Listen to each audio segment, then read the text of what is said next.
Yeah, Bingo Finals being extremely hyped this season. The first time that we had top four and people having to fight for that final spot. This time around, Chris and Blanks here, season 4, going to be claiming those two finalist spots. Going to be battling it out today. A record of 6-3 for Chris and a record of 5-4 for Blanks. Blanks being, I would say, rookie of the season here, obviously being in the finals. And just doing extremely well. But Chris also returning. Last time he was in finals was in season 1, and now back again in season 4 as a finalist. I think it's going to be very, very interesting to see how this match plays out. Best of 3s, so really excited to see, how they kind of handle the more long distance bingo. Players are set to go. Let's go ahead and start the match. The reason why, by the way, chat, I'm not showing the screen right now on the players is because I didn't make this board, but what I did do is I shuffled the board around center square. Center square being killing the Deathblight Dancing Lion, chats. There we go. Center square for match 1 of finals is killing the Deathblight Dancing Lion. And some extra squares that are kind of promoting that.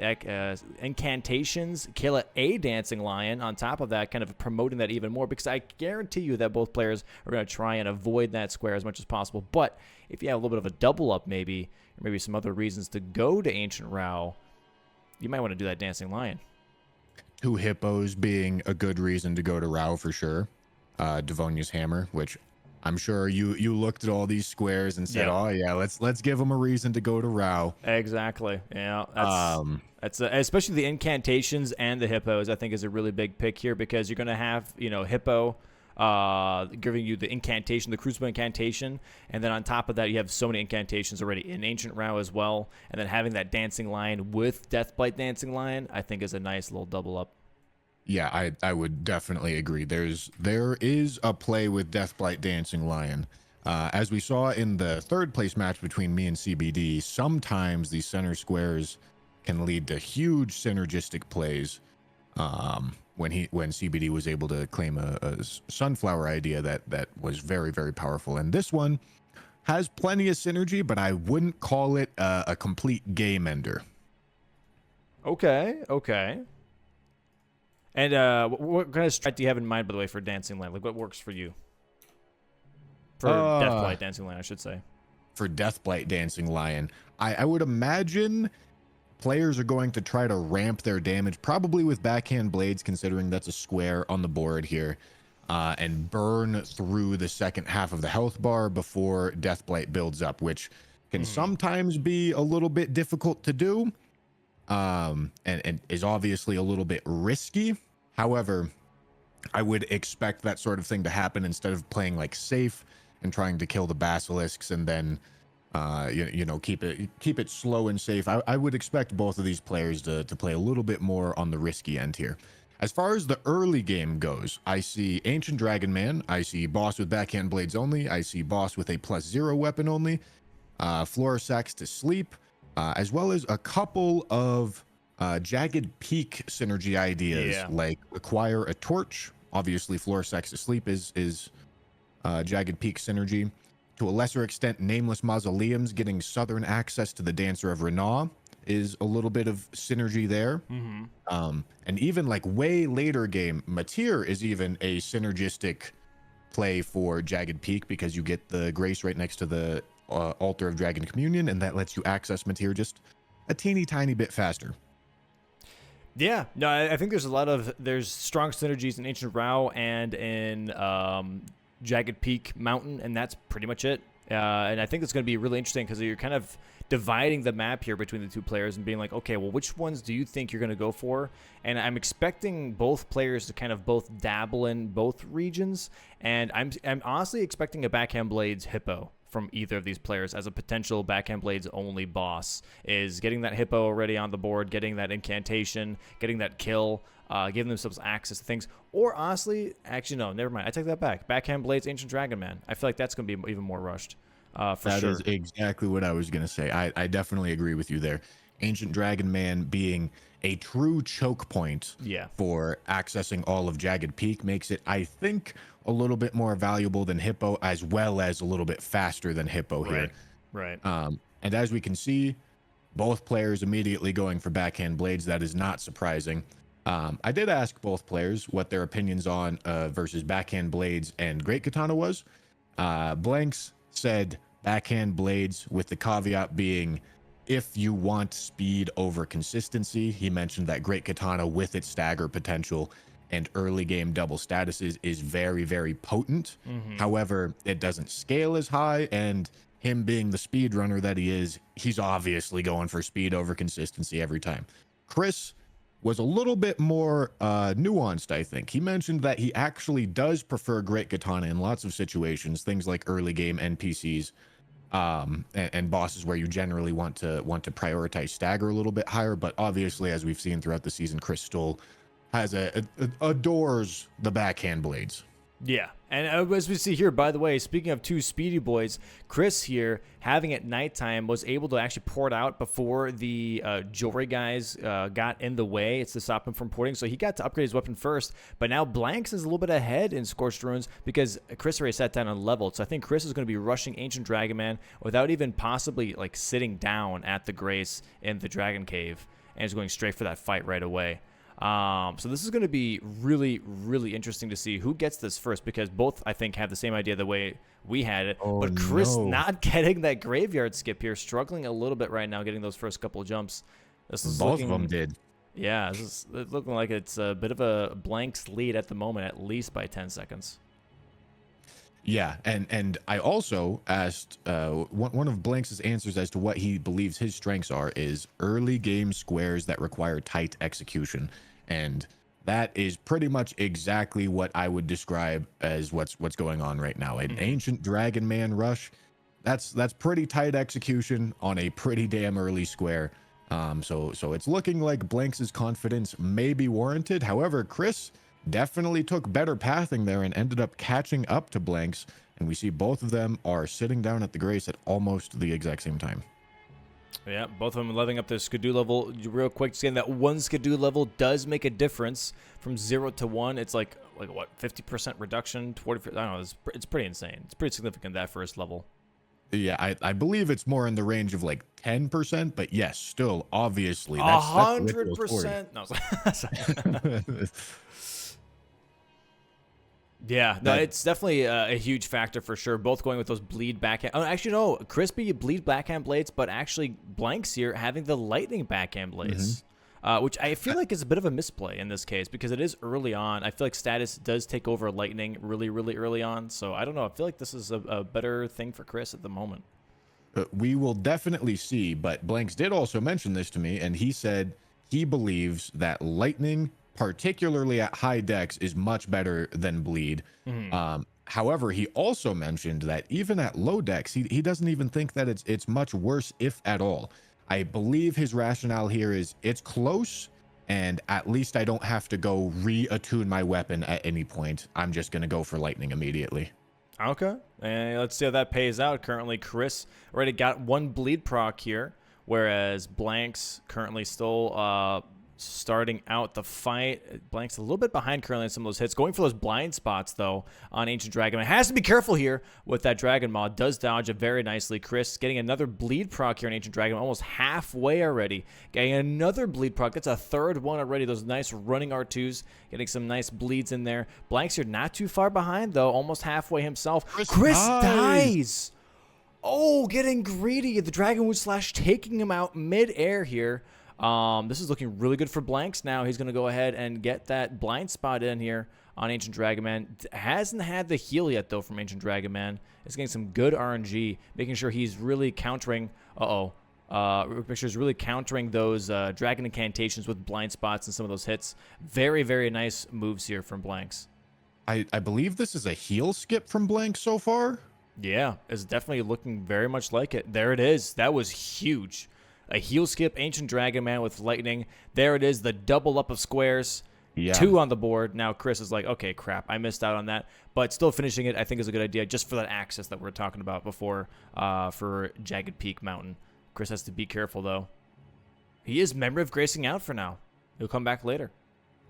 I also asked Blanks if he was bringing any new strats to the table or anything that might be a little bit unorthodox from our perspective. And he specifically mentioned that he's going to value early game bingo threats higher than would be normal. So I actually expect Blanks to develop a little bit of map here and target something like Commander Gaius's pants with quite a bit of priority in an attempt to force Chris into one of those two longer game squares. And who knows, maybe we even see Blanks develop Rao and push that center square and really force Chris down into Abyssal Woods, which would honestly be pretty damn devastating for Chris. And also, just to mention, as we can see here, Chris dies on the opening play of the Bingo Season 4 finals. This stuff that these players are doing is not easy. It's never been easy. The execution required is always super, super difficult. And I feel like it's a little bit easy for us to take that for granted because we see these players do all of these amazing things so consistently, so frequently. But it's a very good reminder that even these players at the top of their game can still mess it up, because at the end of the day, this stuff is hard. Very, very hard. We have Blanks here currently going for that Egon kill here, as we do have collect 2 DLC armor sets bottom right here, row 5, column 5, as a square. So I think he might be eyeballing that. Could be going for the Highland armor set afterwards in Skadoo Altus if he does have the time. That would be a nice corner square pickup for him here, kind of create some more pressure towards that Deathblight Dancing Lion.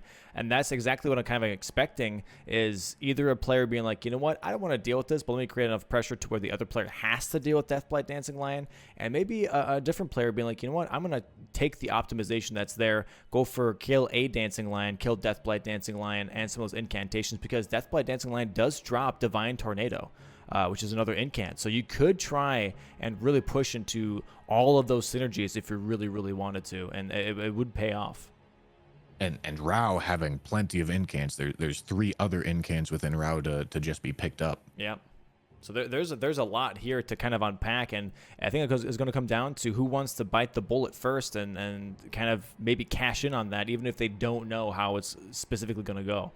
I think a lot of players have definitely avoided the Deathblight Dancing Lion, so not knowing exactly how to deal with the basilisks and how to deal with that fight directly is going to be really interesting. But I do think at some point, especially if you get enough Skadoo levels, you could really just take out that Deathblight Dancing Lion, like you mentioned, pretty quickly once you hit that phase 2. Yeah, especially with talismans, backhand blades, high enough decks, I would definitely expect to see that Deathblight Dancing Lion get burned down pretty quickly.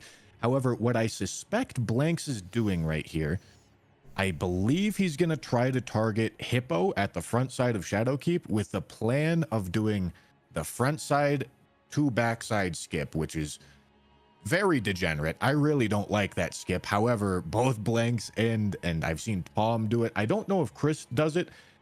It's a dumb skip. It allows you to go from the front side of Shadowkeep all the way to the backside so that you can access Sunflower and Gaius and things like that without needing to go all the way around the back. Right.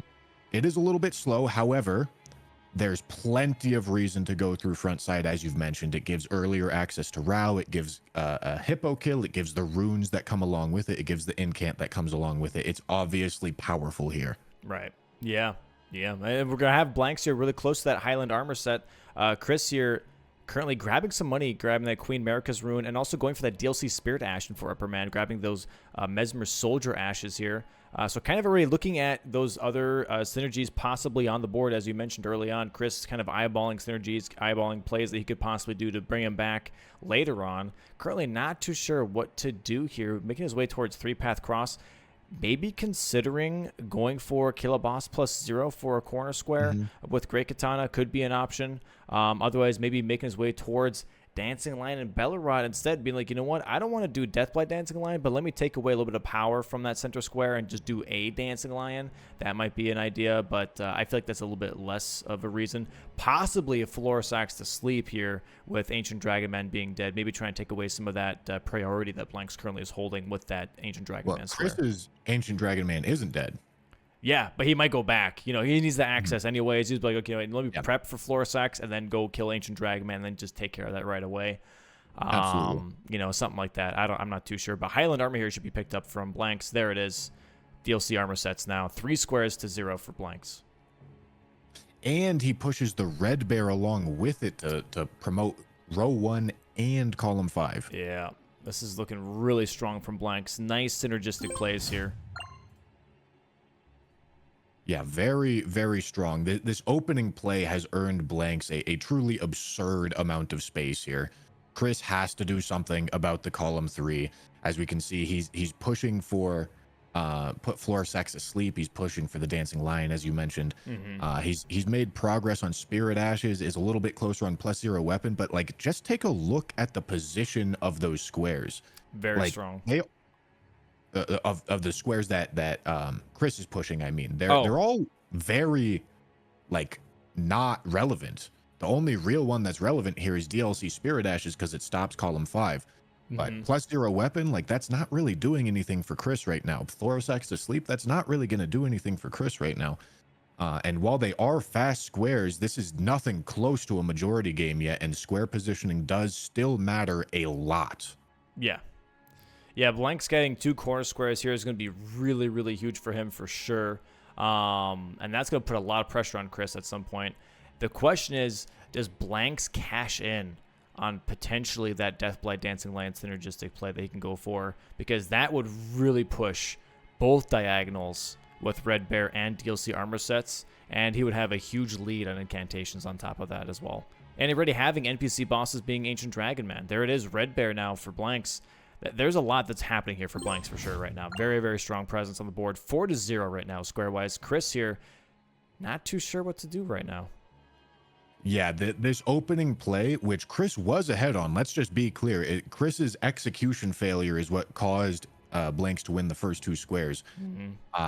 That's really causing Chris so many problems, because had Chris won those first 2 squares, we would probably see like a complete flip of this board right now. Yeah. Yeah, and this is what we were talking about before, right? Where it's like, as soon as you lose out on something that you're racing against, it's not just like, oh, okay, I've got time to do these other things. I've got some breathing room. It's like, oh, crap, what's the next thing? Because I have to block something. I have to put out these fires. These are the fires that we're talking about. Red Bear and armor sets right away, 2 corner squares on the board right afterwards. That's now even more fire. The fire is spreading, and Blanks is the one that's stoking the flames. Absolutely. I'm not going to lie, I am a little bit surprised to see a backside push here, because backside is not super potent. However, I think Blanks' rationale here might be he's putting a little bit of a higher priority on Commander Gaius' pants rather than like super quick access to Rao with the Hippo synergy. With the idea being here, if you go backside Shadowkeep, it's much faster to get through Shadowkeep itself, because you just climb up the ladder and you get to the loft, and then you can go to Gaius immediately, you can go to Mesmer immediately, and as we can see, both of those squares are on this board. If you go through front side, it's a whole process to climb all the way up the whole damn tower, even with the skip that all of these speedrunners obviously know. Yeah, it looks like actually that Chris here, by the way, is going to be going for a possible Chief Blood Fiend and some access here as well to the Elak River for the Lightning Ram. I was forgetting the name for a second there. Which, as we can see, those are on the same row here. And if Chris goes to make an early Rao play, block column 3 with the Deathblight Lion, get priority on Incans, get priority on Devonia's Hammer, then we could maybe see Chris buy his way back into this game with his own counterplay. However, that's going to require Blanks to give Chris enough time to do that.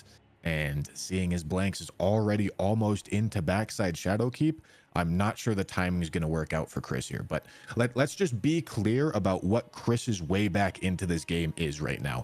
He needs to obviously stop the threats that Blanks is presenting. Chief Bloodfiend is an excellent way to shut down row 1, as well as present threats of his own to push Blanks off of those optimal synergistic plays that he's going for right now. And so that's usually done through bingo threats. So column 4 looking like Chris's choice for that so far.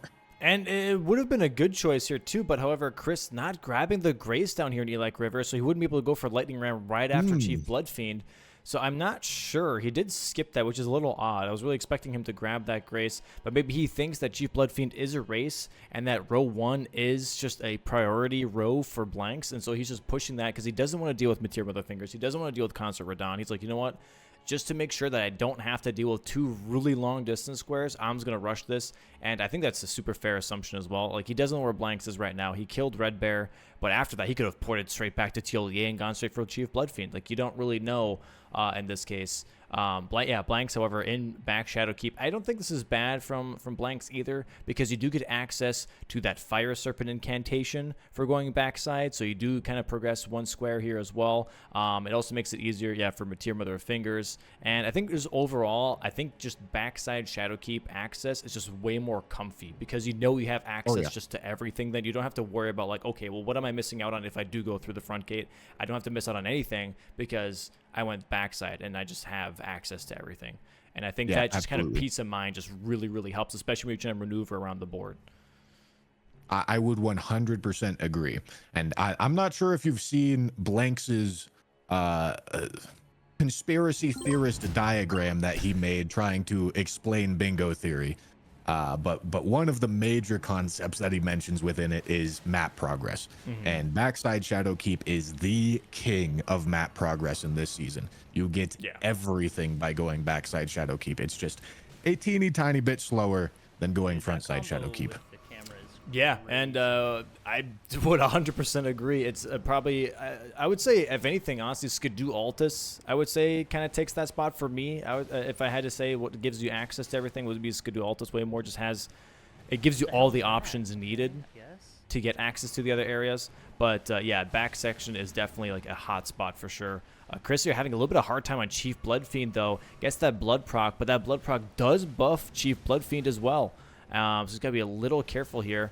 As long as he stays close, he should be able to get possibly a stagger here very soon. He does go for some blind spots. Heals up here. Does have Lord's Blood's Exaltation Talisman now as well, so that should definitely help out with this fight. Gets a stagger. Also, you know what's a weird thing, by the way, Chief Bloodfiend, for how big he is, even though you stagger him, you can knock him out of the stagger position, which makes no sense. Like, for Red Wolf, it makes sense, right? For Renala, it makes sense. But for a humongous flesh-throwing meat guy, it's like, it's weird. But there we go, Chief Bloodfiend there, though, for Chris.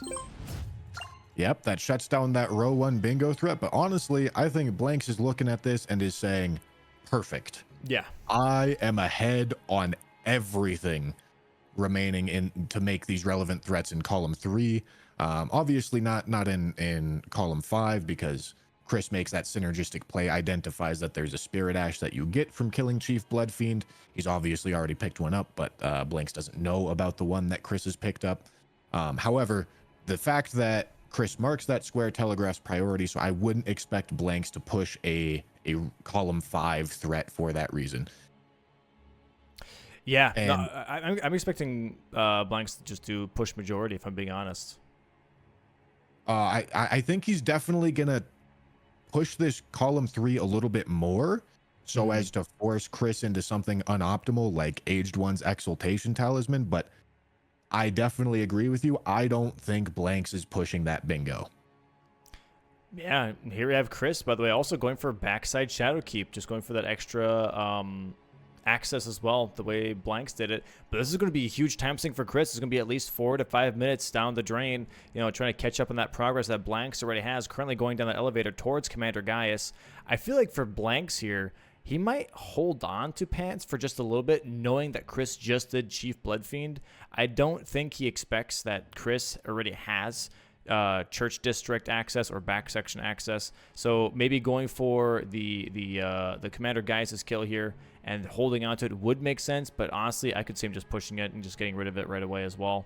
But either way, he knows he's got time. I'm expecting hippos right afterwards, if I'm being honest, though. I'm expecting a golden hippo here from Blanks right after this Commander Gaius kill, potentially. Because I feel like that just is the next best play. Pushing incantations, pushing hippos, pushing Ancient Rao. Like, all of that, you just want to force all of those synergies towards Chris and make him, like, figure out what to go for next. Yeah, I think Blanks is going to push Rao first instead of doing Golden Hippo, because that gets him more synergistic map progress first. But you absolutely did touch on a very key bingo concept there, mentioning that you believe Blanks is going to hold on to the pants after killing Gaius. And it's this sort of idea where if you mark a square, your opponent knows that they can't get it anymore, so they will never invest any amount of time going for it. And so you can kind of cheat a little bit by delaying marking squares in an effort to bait your opponent to like spend time going towards it. And then if you snipe them off of it, then you're good to go, right? Yeah. You gain an extra little bit of time. However, I've heard Tom talk about this before, where he says it's very dangerous to try to squeeze every last drop of time out of baiting your opponent to go for squares. Did Blanks' stream just go offline? No, he's back now. Okay. Yeah, it was definitely a little bit of delay on my end here too. Yeah, no, I agree. I think there was definitely a match. Okay, looks like that actually Blanks is considering going for potentially the lightning ram here. In Elite River. Yeah, hold on. Yeah, there's a I think one of the post games at week 3 or 4. I'm not too sure, but Blanks pretty much not Blanks. Tom being like, hey, I know I've been trying to squeeze out and time things correctly, and that sometimes I don't and I miss out, and I feel like I've been really, not. I've been realizing it's just sometimes just too risky. Always squeezing out as much as possible. Sometimes it's just worth it just getting rid of it and just not trying to guesstimate and like perfectly playing, these squares and being like, okay, if I do 2.5 minutes of prep and then come back, then I'll be good. Then everything's fine. And then I hope for a time sink. Oh, Chris almost not making that jump, by the way, after that Skidoo fragment. And yeah, I think that's a super fair thing because maybe it can be effective, but on top of that, maybe sometimes you're actually screwing yourself over because the player might not even be going for that at all, and you're just like holding on to something for no reason. Mm-hmm. And a couple of the factors that would go into determining whether or not you are going to riskily hold the square to try to bait more time loss versus just claim it immediately. A couple of the factors that Blanks would be considering is like, okay, am I in a winning position right now? And obviously the answer is yes. And if you're in a winning position there, you should probably choose to play a little bit safer. So that would mean holding less priority and just claiming more faster rather than trying to make these sort of desperate plays that squeak out a little bit of extra value if they go well, but really screw you over if you go poorly. However, if you're on the losing end, going for those desperate plays is kind of the exact way that you buy yourself back into the game. Right. That's a bit weird, isn't it, right? Because you'd think that if you're already behind, you kind of want to play safer instinctively, being like, okay, I'm behind right now. I got to play safe. I got to make sure that I get these squares because if I don't get any of these, then I'm going to start losing out. But in reality, it's more of like I have to be risky. I have to go for high risk, high reward things because otherwise, if I keep pushing into this momentum that already is, currently happening, I'm just going to keep losing out. I'm going to keep going square for square. And if I'm already behind, I'm going to be losing to majority. So I have to make these combo plays. I have to make very strategic and sometimes mind gamey plays because otherwise I'm going to fall behind. And I think that's possibly what Chris is going for here, going for some of these incantations, possibly prepping multiple squares to make sure that he has, multiple things he can go for after a while. And Blanks here going for that lightning ram, already recognizing that column 4 is kind of annoying and doesn't want to deal with that. But also for Blanks here, grabbing that lightning ram could, again, help him out with creating some more pressure maybe on row 3. And there it is. There's that lightning ram. Very nice Dragon Wound slash on that lightning ram, taking out that column 4. And I think that does bother Chris from his reaction, being like, damn, like that's something that was kind of maybe eyeballing. That was maybe my one pressure point that could have gone for. Yeah, and I think this is really indicative of that sort of safe play philosophy because Lightning Ram is undeniably a slow square to get right here. But Blanks chose to go for it nonetheless because he didn't want to get forced into some unideal play later, needing to block that column 4. So he says, I'm winning. What are the ways that I lose? And one of the answers is column 4. Yeah, and here we have Gaius here now for Blanks, while Chris not quitting out here, just really dealing with all kinds of shenanigans from that Fire Knight, getting blasted off the rafts here with Wrath from afar. But Blanks here going to show us his really nice Gaius backhand blades with lightning. Where he gets a nice stagger here. And I really do wonder if he's going to push for those Commander Guys' pants. I think he is at this point because Chris hasn't marked anything since Chief Blood Fiends. He's going to be like, you know what, this might be a race. I'm not too sure just yet. Let me just go ahead and go for this kill, go straight for Commander Guys' pants. And that way, that column 3 is looking really, really mean.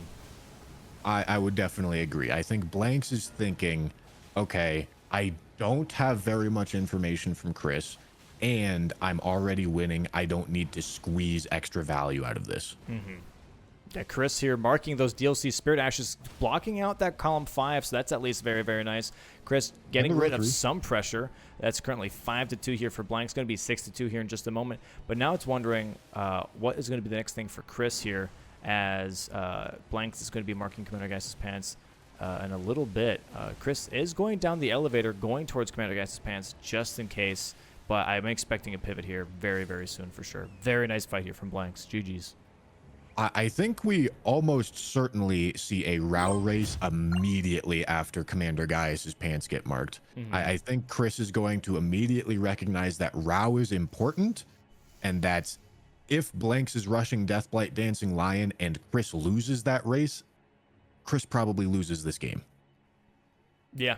No, I definitely agree. I think right now Chris needs to make a bit like, as we talked about, I wouldn't say unorthodox plays, but make really risky plays here and just try and either go for the second best things that still have synergy or go for things just a little bit sooner than Blanks. And he just has to know exactly when that is. Blanks here having a little bit of a hard time actually versus Albinaric Archer. Might die here. Has to be careful. Just got knocked off his horse. Okay, everything's fine. It looks like he's got it. Okay, that was a little close here, but there it is. Commander Geist's pants going to be marked here. Chris should see that here just now. Now that column 3 again, looking kind of rough. But you still have column 2 and column 1 open for Chris for possible lines if he really wants to. Chris here currently in round table. I think he was currently upgrading, but going maybe now what seems to be maybe back section. Yep, going straight for Ancient Row. Yeah, and I mean, there's very few options remaining. Chris either needs to come up with a bingo that he can race Blanks on, or he needs to win this Rao idea, win Deathblight Dancing Lion, and then try to get extra squares out of it. And as we can see, he's got a tiny lead out of it. But I think Blanks, due to the lack of information, is going to... Maybe I'm lying, but it looks like he's going to get talismans, I think. But I believe he's going to progress Rao, but he's not going to race Deathblight Dancing Lion, because as far as Blanks knows, Chris is ahead on Rao, and it's like, okay, I don't want to opt into a race that I could very easily be losing. Instead, I'm just going to... It looks like he's choosing to target other squares that aren't in Rao, but I was thinking maybe he would push Rao. That way, if Chris ends up not pushing Rao, he can still push his bingo line. And if he doesn't, then he ends up in Rao, where Incans and Dancing Lion and Hippos and all that synergy is at.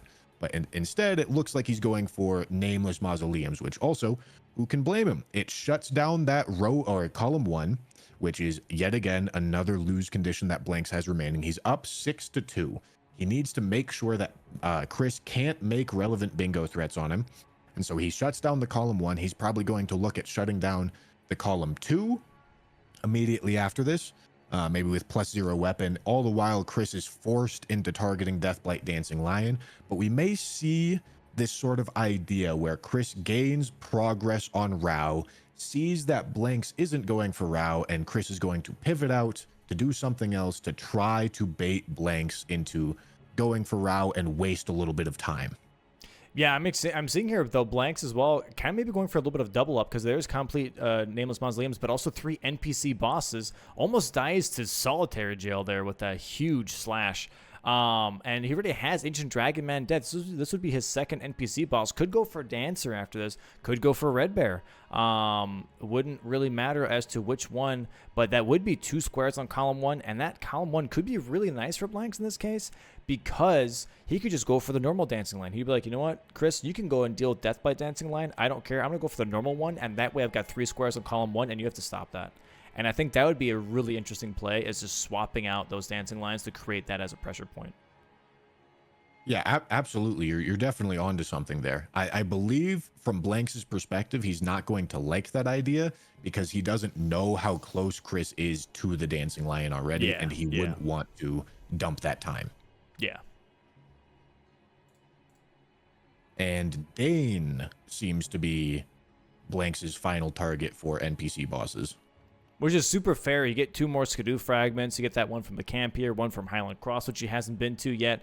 So this is definitely going to play into that, and I think it's going to be really, really nice for him. Chris here currently in Ancient Round going to be grabbing that Skidoo fragment. Maybe grabbing Devonia's hammer here, although I'd expect him to do that later. Not going to do that right now. Would agree. And just maybe progressing towards even more of that Dancing Lion. And I think if he does get Dancing Lion, though, that could be huge for Chris. Blocking out that column 3, blocking out that column 1, going for a lot of these synergy plays here, I think could really, really help him out. And if he does get Death by Dancing Lion, and Incantations, because he is an Ancient Row right now, we're looking at a possible 6-5, 7-5 square score. So that could be really, Absolutely. really nice. But also, if Chris claims all of these Rao squares, Blanks has no reason to spend any time going towards Rao. Right. And honestly, I think that ends up being a bit of a bad situation for Chris to find himself in, because Blanks it doesn't have to waste that time, is what Chris is really hoping for here. And there we have it. Dane now dead for Blanks as well. Going to be marking NPC bosses. Nice little 3rd corner square here for Blanks. That is insane. 3 of the 4 outer corner squares have been marked by Blanks. Only last one left is Materia Mother of Fingers, and he's going straight for Mesmer from the looks of it. Going back to Specimen Storehouse, pushing that column 1 even more. Yeah, we are definitely going to see Blanks focus on some sort of column 2 square at some point here. However, I believe his rationale is probably something like, all right, I go for Mesmer. If Chris has been prepping column 2 this whole time, then I'm going to be ahead on Consort Radon, so it's fine for me to ignore the column 2 for the moment.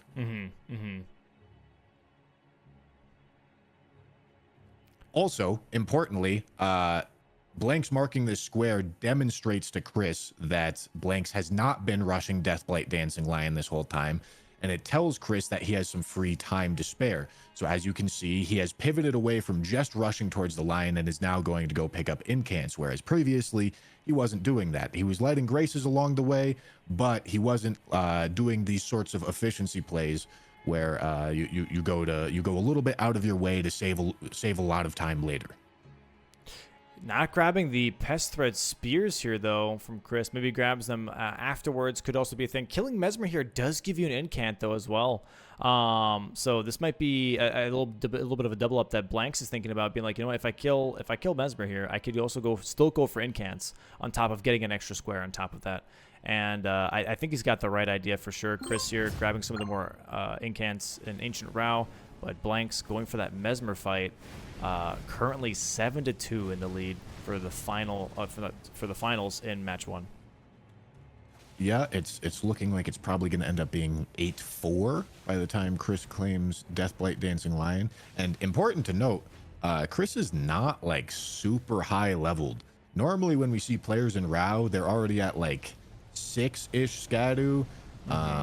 He does have his full talisman set up and ready to go, but we're not talking about like the same sort of level that we would usually expect to see in this segment of the game. So Deathblight Dancing Lion could definitely cause some problems. Yeah, no, I definitely would agree here. Chris, you're kind of prepping it. Maybe grabbing the Grace and porting out could be a thing I could expect, but no, looks like he is committing to that Deathblight Dancing Lion. Blanks here in phase 2 now. Getting some nice hits and gets a nice stagger, and that's going to be Mesmer here. That's going to be another square mark from Blanks, and this might tell Chris to be like, okay, you know what? Maybe I don't have to push this. Maybe I don't have to necessarily go for Deathblight Dancing right now. There is that marking. Chris should be able to see that here in just a second. And I think he does recognize it. Okay, I think he's just eyeballing that double play of Kill a Dancing Lion and Deathblight Dancing Lion. Being like, you know what? This might be my only way back into the game. He quits out. He pivots.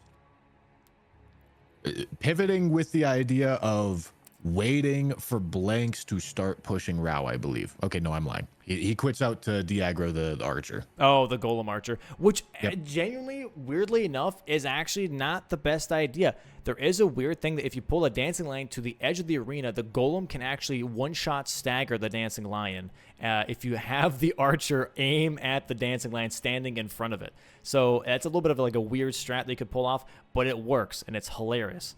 Obviously, I didn't expect anyone to really know that, as no one really fights this damn thing. But really quick fight here already from Early Chris. phase 2. Really early phase 2, and this damage is abysmal. Yeah. Oh, gets a stagger here, though. This could mean at least some decent damage. Going to be dealing with some of this fog. Isn't... Oh, okay. Yeah, this Death Plate is really building up very quickly for Chris. But those bleed procs definitely putting a lot of weight on this fight. But they also get slower. As you know, the more bleed procs that happen on an enemy, the more build-up it takes to get another bleed proc. So that's another downside of bleed, is that your fights go faster at the beginning and slower at the end. Chris here taking out the basilisks, and I think just waiting for Death Blight Dancing Lion being a different element, and there it is, lightning now. Lightning being one of the worst elements, but still better than Death Blight, and I think that is exactly what Chris is hoping for as well. I'm going to go for some of these R1 punches here. Blanks here currently in the watering hole. Going to go for another incantation here in the watering hole. Mm-hmm. Also progressing towards Catacombs and Aged One's Exaltation Talisman, and 2 Hippos. Blank's thinking here, Hippos is probably getting accounted for as a Rao square, but Blanks has no intention of pushing Rao this game at all, so he's trying to rob value from Rao, which is obviously where Chris has the advantage. Chris here, however, doing a really nice job with Dancing Lion. Almost done with the fight here. Does take a hit there from the Divine Tornado. Has to be a little careful here. However, no basilisks to deal with, which is really, really nice, which is like the hardest part of the fight. Absolutely. So Frost here now coming out from the Dancing Lion. He should be close to maybe another stagger here. Frost being Chris's most disliked element, apparently. Going for some extra healing here. Just a couple more hits should do it. Does get frostbitten. Has to be careful. He's right next to the edge of the arena. There is the kill. There it is. Deathblade Dancing Lion for Chris. That double up is huge. Grabbing both of those squares. Now blocking out column 3, blocking out column 1. And that is very, very nice from Chris, that double up. So 8-4 right now, possibly 8-5 after those incantations. I hope he remembers that Divine Beast Tornado is an incantation. But now going towards possibly also the watering hole and the hippos? He could be going for Golden Hippo instead of down to the watering hole. That's also an option. But as we can see, Blanks is already ahead on this. And as I mentioned earlier, Chris's way back into this game is making bingo threats of his own. And as we're about to see, Blanks is way ahead on 2 hippos, and that is Chris's last bingo threat about to be eliminated from column 2, making it a majority game for Blanks, while Chris still has to block bingo threats from Blanks and is obviously going to be behind on most likely a 4-9 square disadvantage. Here we have it, the first hippo for Blanks. Going to be a really quick kill as well because we are in water. So a little bit of extra bonus damage from those lightning backhand blades. Yeah, that's a lot of damage. Already halfway down for that first hippo. And on top of this, more Skidoo fragments for Blanks. Strengthening his character even more beyond what it already is. And there it is, first hippo already down. Chris here looking like he's going for main Gosh and then maybe going for Golden Hippo. I still think Golden Hippo is good for Chris, even if Hippos does get claimed from Blanks because of that incantation. And the 2 Skidoo fragments. I would agree. You also get quite a few runes from Golden Hippo. Yeah. And Chris is also just in the mentality here of, I'm desperate. I need to go for these plays that I'm most likely behind on, but I don't win. I don't win if I don't get them. And as we can see, Hippos gets blocked, and Chris has an insane uphill battle from here. It's a majority game across the board. He needs to snipe Blanks at least 5 times. And that's just really, really, really difficult to do when there's this many options and squares on the board. Blanks can spread out his progression, go for the squares that somewhat evenly, so that when Chris marks a square, Blanks knows that he's safely ahead on another square. This is something that's just going to be really, really, really hard for Chris to come back from.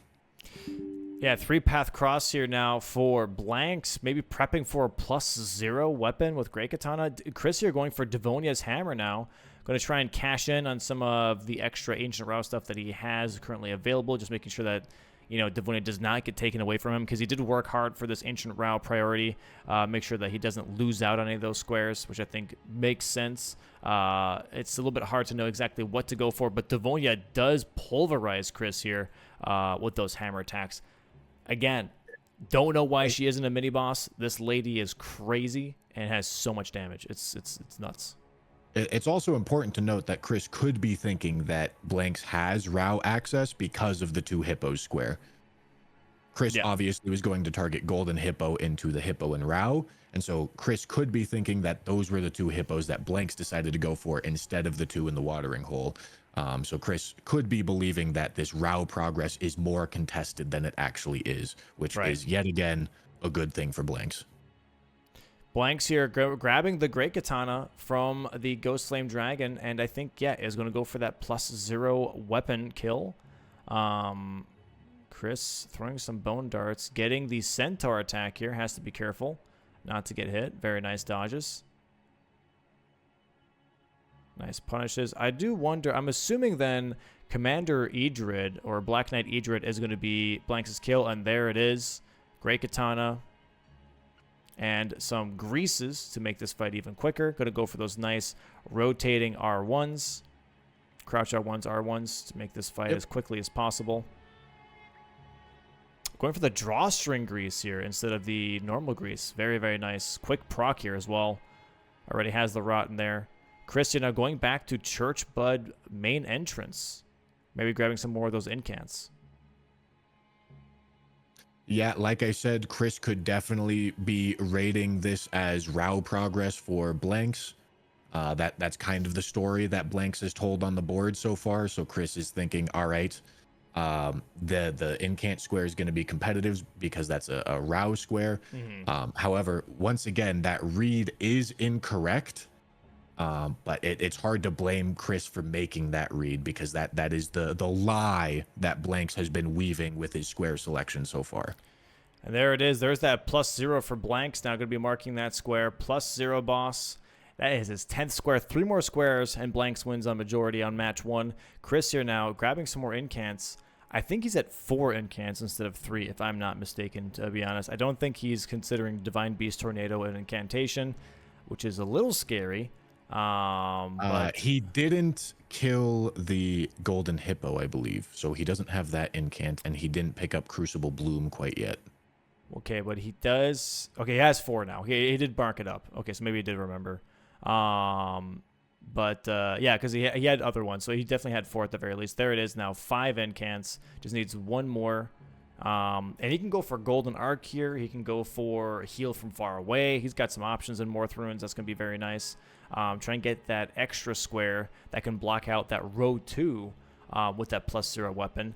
And looks like now Blanks going again for those easy squares, going for Florisax, put to sleep, and kind of pushing that Concert Radon now onto Chris, being like, hey, I already have access to Catacombs. I can go for Florisax.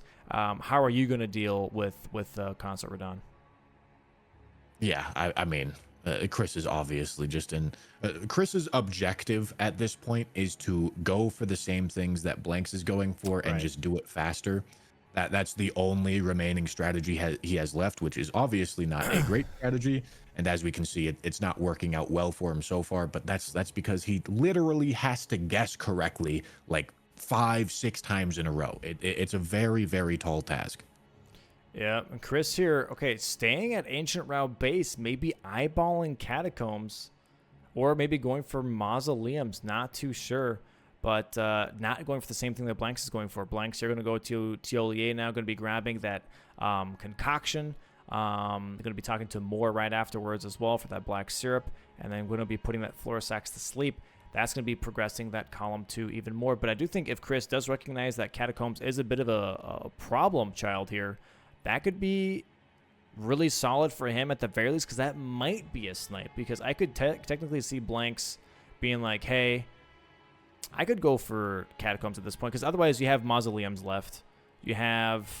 what else is fast? There isn't really anything else that's fast besides Florisax. After that, you got Euphoria, Transformation, Torch. Honestly... Transformation isn't terribly slow with the amount of map progress they both have. Well, not just that. If anything, honestly, for Blanks, he just goes Lamentor Jail. Transformation and Torch aren't the same thing. You're going to get one of them at the very least. Could be a double up as well, especially if you have 11 squares. Go for both. Absolutely. And we see Chris seeing that sort of idea. He understands that there's plenty of squares in Jagged Peak. Transformation, Acquire Torch, Florisax to sleep, to a lesser extent Mausoleums, and also to a lesser extent Meteor. Like the Jagged Peak access still matters quite a lot, and yet again we are seeing the consequence of the very first play of the game playing out here, where Chris is forced to spend his later game time going back over something that he failed to do in the first couple minutes of the game. Which is crazy, because if Chris didn't die, I think he would have gotten Ancient Dragon Man first, just based on those bleed procs and the way they were going for him. I think he could have gotten that first, but just getting a little greedy and that Dragon Wound slash one-shotting him definitely cost him, like, I would say almost the whole game. Yep. I would definitely agree that the fact that Ancient Dragon Man with backhand blades only is on the same column has shaped this game so heavily. It was almost impossible for Chris to make a comeback, especially against somebody like Blanks, who has such tight execution. And even if Chris is more capable of strategizing than Blanks is, it kind of doesn't matter when you're down by that much. Yeah, definitely a tough position right now. It gets that Ancient Dragon Man kill, though. Florisax put to sleep here should be marked just a moment for Blanks. This is going to tell Chris, okay, he's near Dragon Communion. And yeah, Chris there now making a face, realizing, okay, this is going to be really troublesome now. I have one more boo-boo I'm allowed to make, because Blanks is at 11. So he can guess wrong one more time, and after that, he has to make sure that he guesses correctly every single damn time, because otherwise, this first match is going to go to Blanks. Yep, and I think, okay, Chris is targeting... Transformation progression, I believe, because he doesn't even have the painting for this yet, I don't think. Yeah. So Chris's idea here is get a lead on transformation, then push whatever he thinks Blanks is going to go for. Maybe in Chris's mind, he's believing that Blanks is now going to split progress. And if that's the case, Blanks ends up splitting progress. Chris's way to counter that is to also split progress and then only go for the squares when Blanks is going for them, which is obviously much easier said than done. And this is really tough, though, as well for Chris. Maybe, I don't know if he recognizes Transformations and Torch being in the exact same jail. I feel like he does, and thinks that maybe Transformation on this side is just a little bit quicker. So as soon as he does see Torch, he just pushes straight for that Transformation with Rockhart rather than going for the Lamentor Transformation and thinking, okay, I can take that away, that double play if I need to. But then after that, you got Mausoleums, and Chris doesn't have a single Mausoleum just yet. And that could be the next big point here. First floor now for Chris. Going to be going down into that watering hole. Going to be grabbing that painting that he needs. And yeah, exactly what I expected. 11 squares, Blanks being like, okay, Transformations and Torch, I can go Lamentor. I can get both there. Let me just double up on those squares. Yep. And I mean, as we can see here, Chris is not going to be making his way back to win these Lamentor jail squares. He definitely could win Transformation, like you mentioned, but he probably will win Transformation, to be fair. But that is to say, something to be looking out for in future games. Blanks mentioned to me that he believes his strong suit is this early game progression, sort of very fast kind of squares. He said he really does not want to end up in an end game against Chris, meaning something like 8 to 8 squares, very close going into the last squares remaining on the board, usually a majority game. Blanks has mentioned that he's very uncomfortable in those sorts of situations and expects Chris to be stronger than him in those situations. So obviously Blanks succeeded in his game plan here of winning the early game and having it translate to a pretty dominant and quick majority win. However, very important to watch out for and make sure that Chris does not get to those end games. That's something that Blanks is very, very, very terrified of. And there is that thing that Chris was eyeballing, waiting for that torch. Blanks getting that nice little skip there to get that torch in Lamenter's jail, and Chris being like, okay, I got the painting. I'm going for that transformation right now. I'm going to go past these Jagged Peak Drakes and just hope that he has enough time where Blanks has to still kill Lamenter and get through that whole fight to get that transformation. See who gets it faster. Is it Chris going all the way through Jagged Peak Mountain just to get that painting reward, or is it actually Blanks with, honestly, a lot of Skidoo levels and the lightning backhand blades, maybe one cycling Lamenter to get that transformation? Which one is faster? I would definitely expect Chris to be faster, and I do just want to commend him for this really good strategic idea that he's still making, even though he's in a game that's very, very, very far behind. He used the acquire a torch square, like you mentioned, as a signaler to show when Chris should push for the transformation snipe, which is a really clever use of the one square that he's allowed to give to Blanks. This is going to be pretty damn close to maximizing the amount of wasted time from Blanks, but as we can see, Blanks is going into the fight right now. It is actually going to be pretty close, but honestly, that's exactly what Chris wants. He wants it to be a close race so that Blanks spends the most amount of time possible. Oh, that's a lot of damage. Yeah. That is a lot of damage here. Okay, Lamenter vanishing, but 11,000 damage in about 5 seconds is absolutely absurd. Chris does not have a lot of time at all. He's got to book it straight up there. Lamenter kind of buying Chris some time here, and Blank spotting Lamenter right away. This might be a one cycle. He should be getting that stagger. There it is, and he might be able to get that one cycle, and this might be the 13th square for Blanks here, taking match one in just a moment, unless he vanishes right now. And we see the power. Nope, there it is. Ooh, we see the power of backhand blades on Lamenter. It's still going to be close, but Blanks does have this. We see the power of backhand blades on Lamenter. Great Katana would not be doing that. Very, very close race here at the end. Very GG's. close. All right. Very, very close. That was insanely close. Yeah. Very nice from Blanks. Very nice Lamenter fight. That is match one here, going to be for Blanks. Going to be taking match one into his pocket. And Chris here going to have to maybe try and bring it back here in match two with the new center square. Deathblight Dancing Lion being a bit tough here. Still a nice showcase, though, for sure for match one. Going to go on a quick 10-minute break here as we get ready for match two. Both players going to stretch it out. We're going to go for a quick little ad break as I have to set up the, not ad break, sorry, the quick little overlay change up here. Let me just make sure the players know. Hold on 1 second. 10 minutes. And while you're doing that, I do just want to say one final thing that this game was really shaped by the opening plays, which undeniably I believe Blanks has an advantage at. For these next upcoming games, I'm really going to be paying attention to the opening and seeing if Chris is able to really, really compete there rather than truthfully just get dominated right at the very beginning. And if he can do that, Chris has a really, really, really good chance of getting to those end games where he definitely does have at least a small edge over Blanks.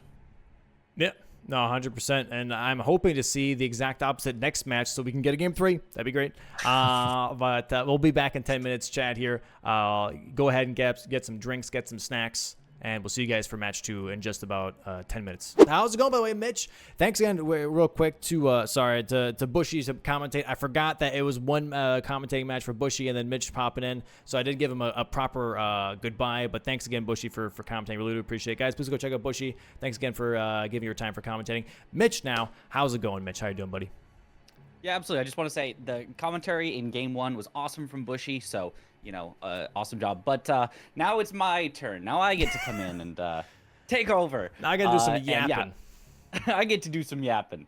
But yeah, no, I'm doing a little weird because there's a giant windstorm in my area, so my power's out. You may have noticed if you watched me do previous commentary, this is not the same room that I've been in before. So yeah, it's been odd, but rain, shine, windstorms that knock out power in half the state, we got bingo to do. We gotta get here, get commentary, and so I'm really looking forward to these next matches. Blanks came out like absolutely swinging, absolutely dominant in that first game. And I am really hoping Chris can make that comeback in game 2 so that we can get a game 3, because more bingo is always fun. But, Blanks is just such a strong competitor. We might not get to see it. Blanks has been playing so well, and I expect we'll see that continue. So Chris is going to have to really rise up to that same level of, extreme excellence here. But we'll see what happens. Yep, and we're going to go ahead and start that second match here. I'm very excited to see how these players deal with it. 10-second countdown. Center square going to be very interesting. I've been holding on to this since day one, and you guys are going to see it right now as well. It is going to be Break Mikola's Charm with Mikola's Great Rune as a center square. So you have to get to Concert Radon, then get grab attacked, and then break the charm with Mikola's Great Rune, which you get from Skidoo Tree Avatar. Now, this board does push that a little bit here. We have burned the Ceiling Tree. We've got Lead on Her Companions as well for In Your Limb. We've got Gravebird Armor Set for In Your Limb as well, and 4 Remembrance Bosses, which does push that Skidoo Tree Avatar fight. So I'm really wondering who's really going to go into that. This is going to be a very interesting setup, and I'm expecting some of these players to actually go for it. Yeah, I'm hoping we see at least one of those where somebody sets up for a line and leaves that as the last square, maybe forcing the other player to go for it, maybe sneakily going for it themselves, or kind of slowly setting up while getting other squares and working their way towards it, because that would be a really cool way to see the match end. If it does come down to that, as Bushy was saying, some of those late game threats, sometimes Chris is really good at. So I expect Chris might know how to do that, might be very confident with his Radon fight. It doesn't even say finish the fight after. It just says break the charm. Correct. So you could just do it and get out of there. So I guess we don't even need to see the Radon fight itself, but I would love to see it come down to that. Who knows if it will? These games don't always come down to that very last square. So we'll see. But I expect both players are going to be trying to block off every single row, column, diagonal, other diagonal that goes through the center, because they are not going to want to have to go there. That is very late in the game. So we'll see if it ends up being the last square, or maybe if somebody can rush it for a bingo, would be super cool to see. And yeah, it's going to be very interesting because there are a lot of things that are kind of promoting this. We have Kill Romina, Burning Ceiling Tree, Gravebird Armor, as I said, Lead on Her Companions. And yeah, all you have to do is get into that fight, get to phase 2, get grab attacked, and then get rid of it. And the interesting thing is we have 4 Remembrance Bosses, so if you really wanted to, you could go for the kill, get that extra Remembrance as Concert Radon. Or at that point, other players, what they could do is actually go for other Remembrance Bosses instead and kind of like get that out of the way so that it's not as worthwhile. Now, it's going to be really interesting how this is going to go. But early game, we do have Kill a Boss with +0 weapon. We've got Balls in front of Castle Ensis. Let's see what else we have. We have Acquire Letter Rune. I would say that's kind of rushable, depending on how you set that up. Red Bear is pretty rushable as well. So, I mean, there's the early game is not really super present on this board, and I kind of like that because it's going to prep all the way into this late game that we're kind of looking at. Yeah, it feels like one of those boards that could go, even up to an hour and a half, even as good as these players are. There's just so much late game here, so much spread out. Putrescent Knight, at completely off on one end on his own. Jolanne and Anna, like, you got to go through the whole meta quest, and then you got to do, and it's just so much stuff. So this could be a longer game, which I would love to see. I'd love to see the game 3 as well, but let's see. Match here starting, and let's see where both of them are heading to. I don't see anything that they can, like, super rush. I don't see anything that's like, one of those, just pick it up along the way as you're going right there. Maybe 2 DLC full armor sets is, including the more armor set. So that might be something that they try to double up on, or maybe one person goes straight to more while the other one's trying to set up 2 armor sets, and so they kind of trade it off 1 for 1. That might be what I'm expecting to see most early here, is those armor sets that I think they can get fairly early here. Yeah, I'm expecting armor sets. I'm expecting possibly a +0 weapon with Great Katana here. That could also be a thing. I'm expecting a Red Bear very quickly, though, as yes. well. Looks like both players are going to be leaning back into those backhand blades as we saw last match, which honestly makes a lot of sense. We saw last match how that went with how much damage Blanks was pumping out with those electric backhand blades as well. And I want to see that again, to be honest, especially on this type of a board where there's a lot of killing. Yeah, so much killing. So I definitely expect that we will see that pretty quickly here. Yeah, the backhand blades have been, surprisingly good. From the start of the season, it was like, oh, we have to make a square to slightly promote them. But, like, they don't need promotion. They're just that good. And so we expect that we'll see, both players just stick with that the whole time. There's not too much here that would really make you want to have the Great Katana instead. So, yeah, it seems like a good choice from both of them. Once they do get that, I'm not sure where they're going. I just expect it'll be the full DLC armor sets. But other than that, what else? Because they're not going to probably do kill boss with a +0 weapon early. That seems to be a square that, as much as it can be done early, almost everyone seems to be saving that for late. Almost everyone seems to be saying, hey, if you want to get this, then I know that you've got to go get the katana. I know you've got to go get the greases. I know you've got to, spend your time in the Fort of Reprimand. And almost everyone seems to be saying, nah, I'll get that later once things are settled in. So we'll see what they end up going for first, and if they end up going for that even at all. I know some players seem to almost avoid that like the plague. We've seen some matches where the match has ended and +0 weapon is just still sitting there. So yeah, and both of them kind of going again for that graveyard skip. Again, Chris having too much of a hard time and getting that graveyard skip going. He's going for a very interesting thing where he's kind of like doing a little spin as he jumps. Certainly not the way that I'm used to doing it, and it's not the way that I'm seeing Blanks do it either. But it is a little, it's smart to get a little bit of distance off the wall, because the wall can kind of bonk your head on it. So I think it's a clever way to do it, but it's just not quite working out for him to do those little spins as he's trying to get up. Yeah. And Blanks going for Egon's set. I was about to say, yeah, he's going to go for that kill again like he did last match, going for Egon, going to be going for that kill straight into Highland armor would be my guess. So this DLC armor sets into Red Bear right away like he did last match would be what I am expecting anyways. And I think Chris might be thinking the same exact thing. It looks like it. It looks like it's going to be a race for that. If one of them goes for the Moore set, they probably would not end up winning the 2 DLC full armor sets, but they would get more armor set out of it instead. So that would still just be a 1-for-1 square trade. So that would maybe not be a bad idea.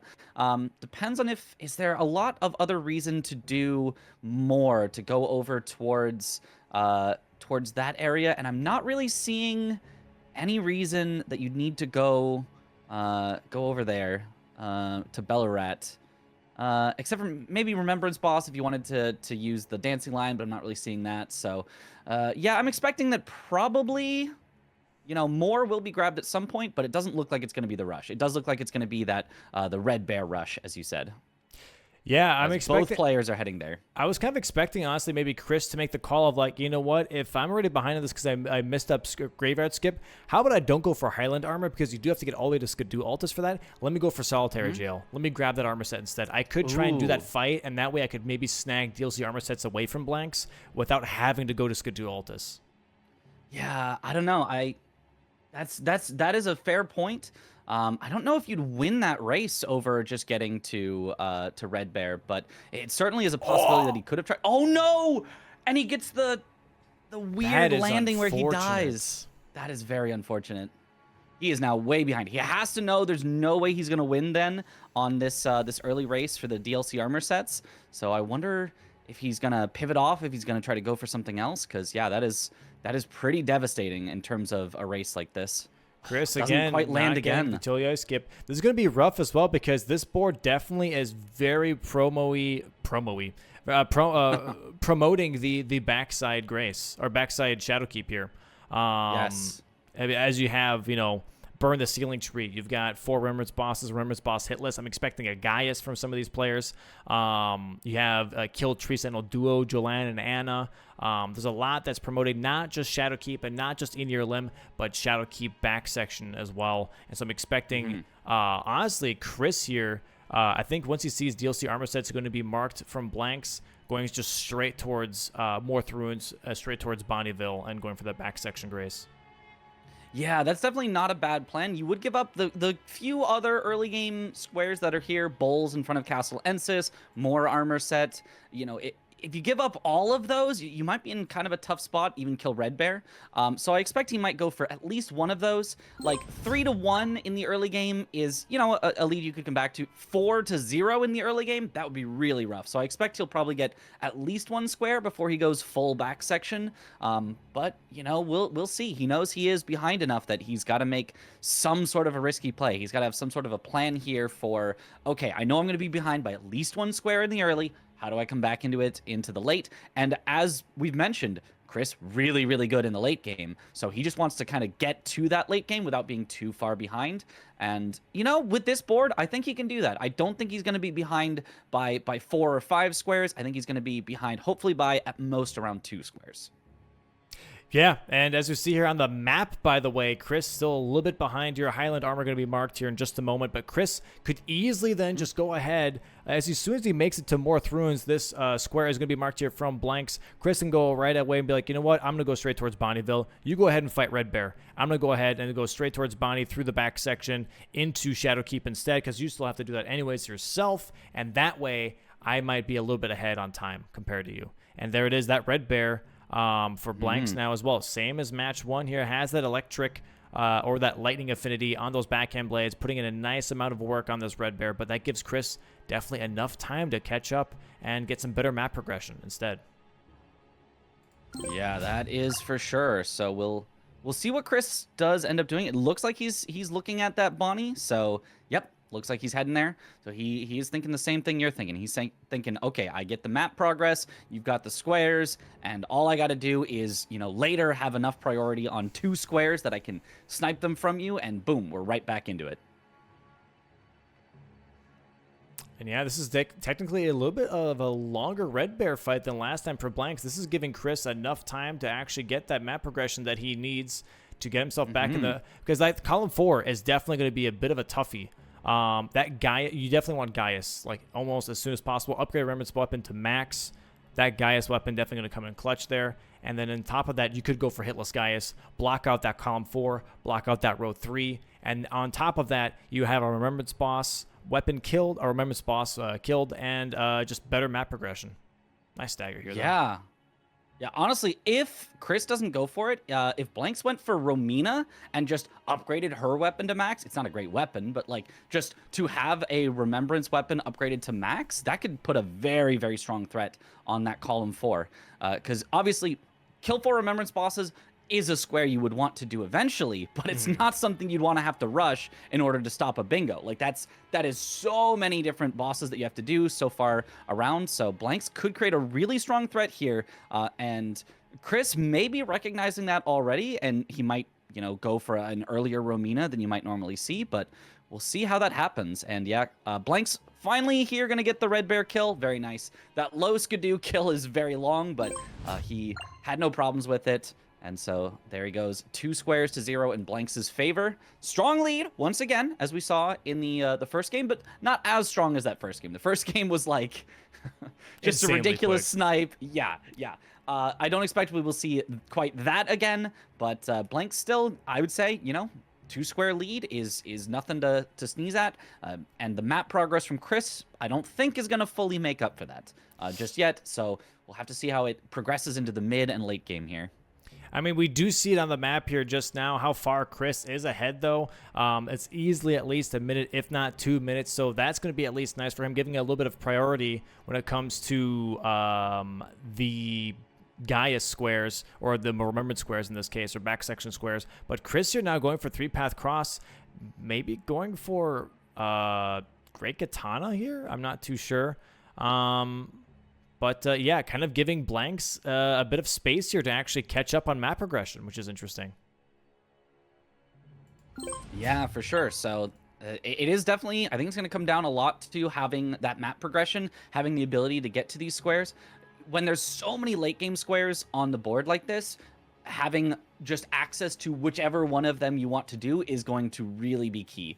If one of them completely ignores access to one section of the map and the other player gets extreme priority on them, that could spell disaster. You know, if you have absolutely no access to, for example, the southern area, well, now all of a sudden the other player just goes, oh, okay, well, I can get Putrescent Knight whenever I want. I can, you know, start to head to Metter and do Jolann and Anna whenever I want. And they just don't have to like worry about that anymore and know that you'd have to spend a lot of time catching up. So I expect we'll see both of them get at least some access to most of the map area.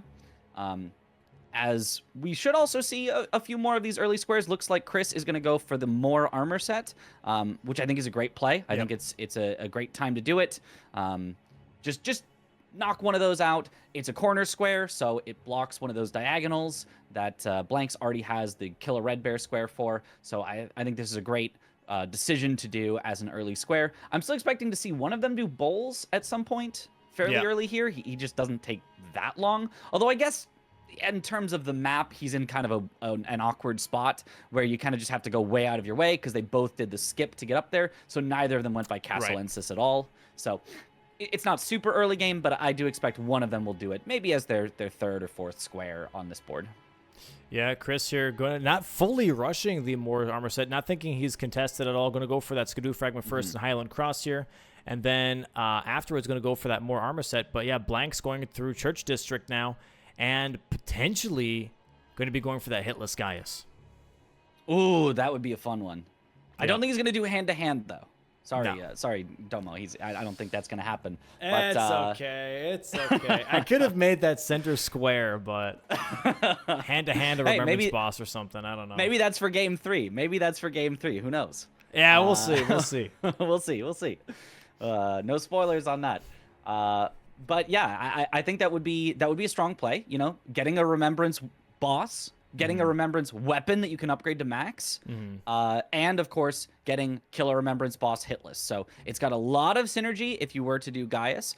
You could also attempt to do, as I said, the same thing on Romina. Gets you just straight up a square for Romina, but it's a lot harder to hitless Romina. Those butterflies can be nasty. She's got some weird sort of frame trappy almost attacks. Definitely very, very possible to do her hitless, but just not quite as easy as someone like Gaius. And Chris, you're grabbing the Skidoo Fragments, then going to go ahead and quit out here so he doesn't have to deal with the Queeline invasion. And Blanks are now going to be grabbing some Skidoo Fragments as well, but in the good old Church District here, going to go towards that elevator. And this could be possibly a huge thing for Blanks, though. I think this was maybe a bit of a misplay from Chris, if I'm being honest, because you have Golden Braid on the board. You've got Jolann and Anna. You've got Tree Sentinel Duo. You've got Hitless Gaius, or not just a Hitless Remembrance Boss, but we know it's Hitless Gaius. It's usually. We have upgraded Remembrance Weapon to max and 4 Remembrance Bosses. That's a lot. That's a lot of synergy here on the backside. I feel like Chris giving up that priority that he had on map progression for Moore's armor set, I don't think that's worth it. You know, yeah, it's a tough spot to be in. I think in general it was a good play. I like the play of more armor set. Doesn't take too long, gets you a square, gets you, only now down 2-1. But you're right, in this exact situation, we're kind of seeing how it can play out that you're losing progress on some important squares. I think you got one easy square, but some of those more important squares for the specific bingo board and the lines and threats that are set up here and the synergy, yeah, Blanks definitely has an advantage on a lot of these, but we'll see if he can capitalize on it. Blanks not heading directly up to Gaius or Romina. He has pivoted off to Balls. Graveside Plain. Balls. That's where he's going to go. So again, just kind of saying, hey, let me just get some early squares. I know now that you don't have that much progress into the backside because I just saw you mark more armor set. So he's saying, okay, I can take a little detour, go get balls, just keep my square lead. So a good play from Blanks. I might have still just rushed more of that synergy, more of those Remembrance Boss squares, but certainly taking the early squares you can get is not a bad idea at all. Yeah, I don't know. This is definitely interesting. As we just mentioned, though, that backside synergy is just way too powerful. I feel like going for balls right now, especially, okay, it does block row 5, I guess, in this case, but still not very, I don't think it's worth the time, if I'm being honest. I just don't think it is. But Chris, you're now going straight through Church District. Both of them not lowering the water right away, which they would need later for the center square, though, if they do go for that with a Skidoo tree. But going for that elevator, maybe going straight into Gaius, this could be huge for Chris in this case. And we'll see how Balls goes for Blanks here, as Balls can be pretty mean. He certainly can be. He staggers very easily, but backhand blades are really not it for those staggers. Oh, never mind, they are. He just does 2 jump attacks. I didn't know that was enough to stagger. I didn't know Okay, either. backhand blades, I see you. I think it was also like a thing of like he wasn't fully in combat yet, so maybe get like that bonus poise damage. Ooh, okay. Yeah, could be. But there is that knockdown. Yep. That is one thing that I feel like a lot of people actually don't know. Balls does that charge attack that he just did, and he bumps into any terrain, he staggers himself. I did not know that. A silly guy he is, but that was a really quick Balls here from Blanks, blocking that row 5, going straight back towards Church District now. But Chris already sees that Balls being marked, and both of them currently in Specimen Storehouse now, possibly Gaius race. Ooh, looks like it. Probably maybe Golden Braid race on the way to Gaius, but once one of them marks it, they'll kind of both know, uh-oh, we're both in that area. Well, I guess the person who doesn't mark it will know. So it definitely could be a Gaius race, or it could be a Golden Braid race, or, you know, a little one, little of the other. Because, yeah, there's a lot of squares back there, and they are really neck and neck on this ladder here, both just climbing at a reasonable pace. Yeah, Blank's just a little bit ahead here by like 3 seconds or so. Going to be making his way towards... Yeah, it's going to be interesting. Like, what do you pick first here, right? If you're Blanks, do you go for Hitless Guys first, or do you go for Tree Sentinel Duo first because that's the corner square? Ooh, yeah, that is a good point. Actually, yeah, there's the Golden Braid, there's Tree Sentinel Duo, and then separately, there's Remembrance Boss Hitless and Remembrance Weapon to max. So whichever one you go for, you're basically going to get 2 squares out of it. Assuming you can do Hitless Gaius, which I expect both these players at least can do. It's not always going to be the first try. Sometimes, you know, the charge does something weird, or, you know, different various things that can happen on Gaius. But I expect both of them have the ability to do that. And both of them know, hey, look, Golden Braid, Tree Sentinel Duo, that's a strong synergy play as well. So we'll see what each of them go for, whether it's a race or whether they kind of split it 1-to-1. If they do split it, I'm not even sure which one of those would be faster between Golden Braid plus Tree Sentinel Duo, or just killing Gaius and upgrading his weapon. I think Golden Braid Tree Sentinel Duo might be a little faster in total. I think it's still faster, yep. Yeah, because the Remembrance Weapon to max, you also need to go get that extra stone, which is just going to take a lot of extra time. So I expect if they do split, whoever goes for Golden Braid Tree Sentinel Duo, I think is going to be in a slightly better position here. Also, maybe slightly better squares on the board, unless you're considering that column 4, that Blanks, if Blanks gets upgraded Remembrance Weapon to max, he's got that strong column 4, but otherwise, it is very, very close between the two. They might also be thinking about the synergy with kill 4 Remembrance bosses. So whoever kills Gaius is 1 ahead towards those Remembrance bosses. So if Blanks does choose that, and Chris instead goes for the Golden Braid Tree Sentinel Duo, that's going to be a little harder for Chris to stop. He'd have to go Romina pretty much immediately, I think. Oh, but a pivot? Pivot from Blanks? I think Blanks is thinking about possibly upgrading here. And Chris, you're going straight for Oh Mother into Skidoo Fragments. If Chris marks Tree Sentinel Duo, that'd be really interesting. But Blanks here thinking how to spend his money, going for Rotten Sword Insignia, going for the Lightning Scorpion. Really interesting. Okay, going for some bonus damage, going back to the Black Gate. Well, Chris is now going for Tree Sentinel Duo. Yeah, this is interesting. I was expecting, honestly, Chris to not go for this, but go for the Gaius play, because that would block out that column 4. Yeah, it totally could have, but if they're gonna split this, Chris is gonna get done with his 2 first. Yeah. But Blanks having that strong bingo threat with column 4, so we shall see how this plays out. If Blanks gets this kill, Chris rushing upgrades to max, and if he kills Romina first, it might be GG. We might see a quick 2-0 on the set. Yeah. But That's a little presumptive. That's a little far away, but could be a strong GG play here, or could be a way for Chris to make back some time. If he gets the Golden Braid, Tree Sentinel duo, and then gets Romina away from Blanks, then he's really right back in this game. They are like almost tied for everything else. Chris going now to Gaius after grabbing the Golden Braid. Trying to show progress. I think Chris was trying to scare away Blanks from the hinterlands, being like, hey, I got Golden Braid, I got priority, go away. And however, Blanks now, in this case, already in the Gaius fight. He's playing it nice and safe to make sure he gets hitless. He is really not taking any risky punishes. He could be getting, 2, even 3 attacks in on some of these hits from Gaius, but he's just making sure I'm ready, I'm in position, I'm not too close to a wall. He really, really needs to make sure to get this hitless, and Chris does not get it hitless on the first try, does get hit, but he's going to reset and try for it, but little does he know, Blanks, he's going to get this first as long as Blanks does not get hit here. Yeah, Blanks currently already over 2/3 of the way done on Gaius. Has to be careful not to take a single hit right now. Trying to go for that hitless. Chris entering the fight now. Very, very close, though, from Blanks. He's already got Gaius under a quarter HP, and it's just going to take... I don't think he's going to get another stagger. I think he's lost all of his stagger progress, but it's just going to take, maybe like... I don't know, 5 to 10 more hits. He's really, really close here. Chris died on Gaius again. No. Oh, he does get a stagger. That's going to do it. So Blanks now has Remembrance Boss hitless. He's got now his Remembrance weapon that he can upgrade. It looks like he's even going to go for just the Skidoo just to be powerful. Say, hey, this is a late game board. I'm not going to lose out on the late game. I'm just going to be more powerful than the Skidoo. I lied. He's pivoting off first. He might come back to it later, though.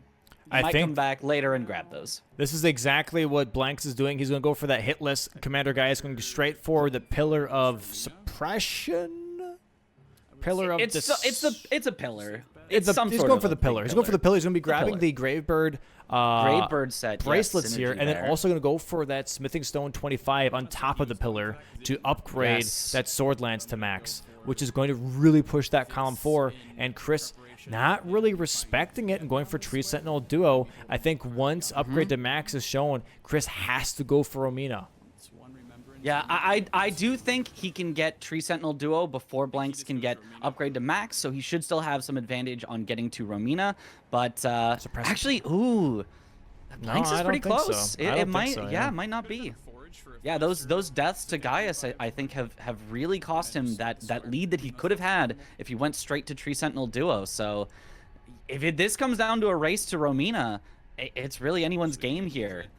Even if Chris does win the race to Romina, he will be behind on squares, not by a lot, but he will still be behind. So yeah, this is looking pretty dominant from Blanks here, but there's a lot of chances still for Chris. He just has to get that Romina immediately after Tree Sentinel duo. Gets a nice stagger here, but yeah, this is going to be another square for Blanks, 5-2 in just a moment here. But Blanks is spending a lot of money to even make this happen. This is money that he could spend on levels instead. So this is definitely a bit of a time sink. There is one Tree Sentinel down already for Chris now. Going to go for that second one. Again, I don't know if this is worth it. After Tree Sentinel duo, he has to go for Romina like as soon as possible. This is going to be a Romina race between these two players. And again, Lightning Backhand Blades really showcasing as to why they're a bit better than the Bleed. Yeah, they've been very, very strong. Blanks did the whole math on them being stronger in the late game and about as strong in the early game, or at least according to his math. I'd like to test that myself. I feel like Bleed is still really good early, but certainly we've gotten more into that mid game. So Lightning, I think, has the advantage here. Blanks does get upgraded Remembrance weapon to max. He's now got 3 of the squares along that column. Let's see if he rushes straight to Romina, and if so, if Chris can respond to it. Chris, unfortunately, I think he got a stagger, but it immediately got canceled because the backhand blades do multi-hits. No, he's going for Tree Sentinel duo. He's trying to snipe it away, but Chris is going to get the Tree Sentinel duo, so they will be neck and neck as they head to Romina after this. Yeah, it's interesting. So I think this Blanks is was kind of like good. calling the bluff, being like, okay, I already showed Red Bear and DLC armor sets, and after Remembrance hit list, I'm thinking Chris is going to respond by going for Romina. Let me go for Tree Yes. Sentinel Duo instead. And this is actually a good thing for Chris, being like, no, I was here first. Let me go ahead and finish this. But we are going to see the damage difference most likely between Bleed Backhand Blades and Lightning Backhand Blades, as Blanks is going into this fight as well. yeah. And there is that raw power that really just shines when you do get those running R2s and R1s connecting. Does get a final bleed proc, though, to seal it off. Gets the Tree Sentinel Duo square. And now Blanks is going to have to quit out before he can warp. So if Chris goes straight to Romina, he will have at least a few seconds of advantage here. He's heading back into Gaius? Chris, what is this? And Blanks here not going for Romina as well, going for Scorched Ruins. Interesting. Neither of them really saying this is going to come down to that that bingo. I mean, I think it really could have if either of them wanted to. I think both of them have to know exactly how much map progress they have, which is back section, but none towards Rao. So they really could make this a race here, but both of them just saying, hey, I'll let you go to Romina if you really want to. Yeah, the damage difference is honestly actually insane. Yeah. Definitely, I think, unfortunately, no more matches of bingo this season, except for maybe one more after this one. But I do expect that if we had seen a lot more matches of bingo, we would see that lightning swap become more of the meta that almost everyone was doing. Because, yeah, it is a big difference in damage. Chris not even getting yellow damage on his regular attacks, where Blanks, I believe, was getting yellow on pretty much everything. So that was a huge difference. Yeah, getting some bleed procs, though. He really had got 2 bleed procs here on Gaius. And now it looks like that Blanks is going for potentially Mesmer here. Ooh, interesting. Must be an No? odd way to get to Mesmer. I'm not sure where he's going, He actually. could be going for DLC. Oh, Spirit Ashes. Yeah, he might be Spirit going for Ashes, Spirit yeah, Ashes DLC here. Spirit Ashes. There it is, yeah. Interesting. Not going for the column 4, really just not pushing any of the bingo lines, exactly how he did it last match. Very interesting. Yeah. He might just be saying, hey, I'm still ahead on majority. If I just keep forcing majority and force you to put out the fires that I'm making, that is going to keep him with a strong majority lead here. This is kind of Chris's eventual game plan, though, fighting his way back in one square at a time, though. So I think Chris is not going to be sad to see Blanks just go for that majority for the most part, but we shall see. Blanks still with a strong lead, but Chris has ways to fight back into this for sure. Yeah, we did get that DLC Spirit Ash here from Blanks, and now he's going towards Ancient Rao. This is definitely going to be most likely a Romina now in the making. Bleed proc riposte here from Chris. Going to go possibly for those Skidoo fragments. Looks like it. He might just be saying, hey, Gaius is a remembrance boss. Gaius gets me a lot stronger to be able to contest things in the late game. And so the earlier you do Gaius and get those Skidoo, the more total time it's going to save. The more bosses you get to do at a higher Skidoo level. So as far as it feels like a bit of a desperation play. It's not the worst desperation play. It is one that does set you up in order to fight into the late game a lot better. So we shall see how this works out, but yeah, it looks like now it's going to be a race to Romina. So Blanks is almost certainly going to get there first, but Chris has picked up those Skidoo fragments that Blanks did not pick up, so Chris might be able to have a faster fight with those. Although, we've seen the difference of the lightning versus the bleed damage, so I'm not even sure that he'll necessarily have a faster fight. They might be equal on fight, so it might come down to execution. It might come down to hoping that Blanks dies once, or maybe messes up a skip on the way, or something, because otherwise, Blanks is definitely ahead here. Yeah, Chris here going to be making his way to Ancient Rao, and I'm really wondering who's going to go for the Mesmer fight right afterwards. Probably right after Romina, you'd go for Mesmer anyways for that Burning Ceiling Tree square. Yes, absolutely. which is crazy. Again, we're only 29 minutes into the match. We're already going for Romina. We're already going for Mesmer. We're trying to go for Enir Lim here in this case, really rushing all of that. And I really wonder how this board's going to play out. Currently 5-3. Blank's currently a 2-square lead. Going to be maybe making that a 6-3 as he is currently ahead on Romina, already up that elevator past Salsa. And both players now having one Remembrance Boss in their pocket for that 4 Remembrance Boss square. Yeah, so if Blanks does get Romina, that'll be Remembrance Boss 2. Then I expect we'll see him go to Mesmer. That'll be Remembrance Boss 3, as well as Burn the Sealing Tree immediately after. Getting access to Leda and her companions later, getting access to full Gravebird armor set later. He could even go do those immediately, but all he would need would be one more Remembrance Boss, which could be Rilana, is very, very quick to get to. Not the fastest fight itself, but like she's just right there. You just go and enter the fight, is what I would expect to see. Oh, this is interesting, though. Blanks wins Romina race. He's Blink, going, yeah. He's not going, he's going Spirit Ashes here. He's going to be porting Spirit out. He's going to go straight to Fort Reprimand now. He's going to be grabbing Mesmer Soldier Ashes as he just picked up Scorpion Spider Ashes in Ancient Rao. So he's going to be doing that first, which means this gives Chris time to actually catch up, if not surpass, Blanks on map towards Romina. Yeah, certainly could be. I don't think Blanks... Did he grab the Grace after this starting one in Rao? Because if not, then Chris is already ahead. Chris is currently ahead right now on this good old Romina square.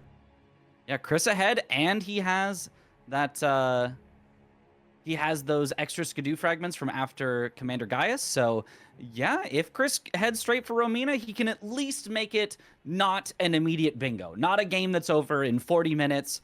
We will have this, hour and a half long game that I'm sure everybody wants to see more bingo. So I will be very happy if Chris can at least continue this game. I would love to see a game 3. I'd love to see Chris, pull it out. I'm going to be a little biased here as a commentator just because I want to see a game 3. I obviously love both of these players, respect them both, but I would love to see a game 3. So I am rooting for Chris here to pull out this victory. He's still behind, but if he gets Romina, he's got a lot of chances here. Blanks maybe ignoring Romina. Yeah, he's going for that +0. Interesting. He's just trying to take away as many little individual squares as he can, which is pretty smart. If you're ahead and you've got a threat, you can capitalize on that by just getting a bunch more squares and keeping that majority lead. So very, very smart play here from Blanks. He could have also maybe just won with the Romina line, but he says, I don't need to take that risk. And yeah, he's got a lot of progress towards a lot of things. Now it looks like he's heading towards Ancient Dragon Man. Might be doing Ancient Dragon Man with a +0 weapon. Would be pretty effective, and we have NPC bosses on column 2, row 4, so that could really play into all of that. And he's thinking, okay, you know what? Have Chris go for Romina, have Chris go for Enir Lim. That's going to take a hot minute, and they'll give me enough time to pick up all these easier squares. Although I'm not going to lie, there aren't enough easy squares to really stick with this strat. So at some point, Blanks will have to be like, okay, I have to go for the harder ones as well. I'm going to have to go for Deathrat Bird. I'm going to have to go for Forges maybe. At some point, though, this is a good idea, I think, though, from Blanks, being like, okay, I can go for +0 Ancient Dragon Man. That'll give me access to Deathrat Bird, and it gives me access to Dragon Bosses, which Chris currently doesn't have access to. So it really opens up a couple more avenues for him besides being pigeonholed into Enir Lim. Yeah, for sure. Gets him enough access to enough squares that he can get a big majority lead off of that on squares that Chris can't really contest, but not enough to seal the game. He will have to contest a lot of those other ones. So that's where Chris is going to be, really trying to make his comeback is once Blanks kind of runs out of squares that he has this extreme priority on, he's going to need to start sniping. Chris is going to need to start getting them. Now, Chris also is warping out back here to Gravesite Plain. I expect he's just getting a little more powerful before the Romina fight. Yep, getting the fire infusion, fire crack tier. He's just saying, hey, I'm going to go full fire. Romina, very weak to fire, so a strong set of infusions and different things here that he's getting. Ancient Dragon Man here for Blanks. Again, there is that damage that we've been talking about.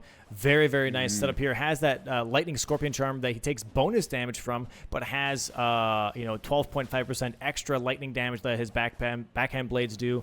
And on top of that, Thorny Cracked Tear, the Rotten Sword Insignia on top of that. Just really showcasing why lightning backhand blades could be really powerful if you have a setup for it. Ooh, very, very scary, though. One hit from death. Nice but he's blind got spot. It. I think that might have even been a heel skip. I wasn't paying attention for the full fight, but that was a really, really nice fight from him. Good blind spot to seal it out there. I was afraid that was going to miss, and he was going to be in an awkward spot, but he gets it there. Very nice from Blanks. As Chris is heading into Romina, just saying, hey, let me block off that column that's been so scary this whole time. Once he gets that, he will be able to breathe a bit of a sigh of relief, and he'll even be ahead on kill 4 remembrance bosses. So he will be kind of chilling on a few of those squares, but he's going to need to contest some of the things that Blanks is going for, or Blanks is currently uncontested on pretty much everything in that southern section. Really not bad damage either here from Chris. Gets a nice stagger. Should go for some nice R1s. There it is. That'll get the phase transition, and he can just walk away during the phase transition, so he doesn't have to deal with those butterflies. Beautiful. And now just has to find kind of the safe spot in the middle. Ooh, he's going in. That's very scary. How did he only get hit by 1? I don't know. I thought he was going to get hit by 10 of those butterflies. Oh, I like that cheeky little jump over her. Interesting. Her slash. I like that. It's actually a speedrun strat I've been trying to learn, and I'm really bad at it. But hey, Chris has got it somehow. All right, a nice pick up here. Should be able to get a nice dodge. Nice dodge. There we go. Chris getting possibly another stagger here very soon. Has to be careful, though. Yeah, this phase 2 is a lot harder to stagger Romina because anytime she does any of her butterfly moves, it just completely resets her posture. Yep. There it is. Her posture's gone now. He's not going to be able to get another stagger, at least for a while. Gets also unlucky on where the butterflies are. They hit her, or they hit him a couple of times, but, you know, he's still relatively safe. He's got a lot of heals left. He's just got to, you know, not make any big mistakes here to die all at once, and he should be fine. Definitely a very stally phase 2 here from Romina. Really taking up a lot of time here from Chris. Dane now going to be killed from Blanks with a +0 Great Katana with Rot Grease on it. Really looking at blocking out that row 4 already immediately. Blanks just going for a bit more of a defensive playstyle, but it's really working out for him. Having that one column threat and just being like, okay, I'm going to take out every single bingo line now while you work on blocking that threat. Yeah, this kind of goes to Blanks has... Bushy mentioned in the previous game, Blanks has his whole, like, conspiracy theory about, like, the, you know, rock, paper, scissors of how you play bingo. And it looks like he's saying, hey, if Chris is forced into these long squares, then I'm going to do some of the sort of rush squares, and that's going to counter him. And it is working really, really well for him. Nice block here from Chris. 6-4 right now. I'm going to be 7-4 in just a moment here for Blanks. Going to get that kill on Dane here. It's going to be a +0 weapon, but also another NPC boss.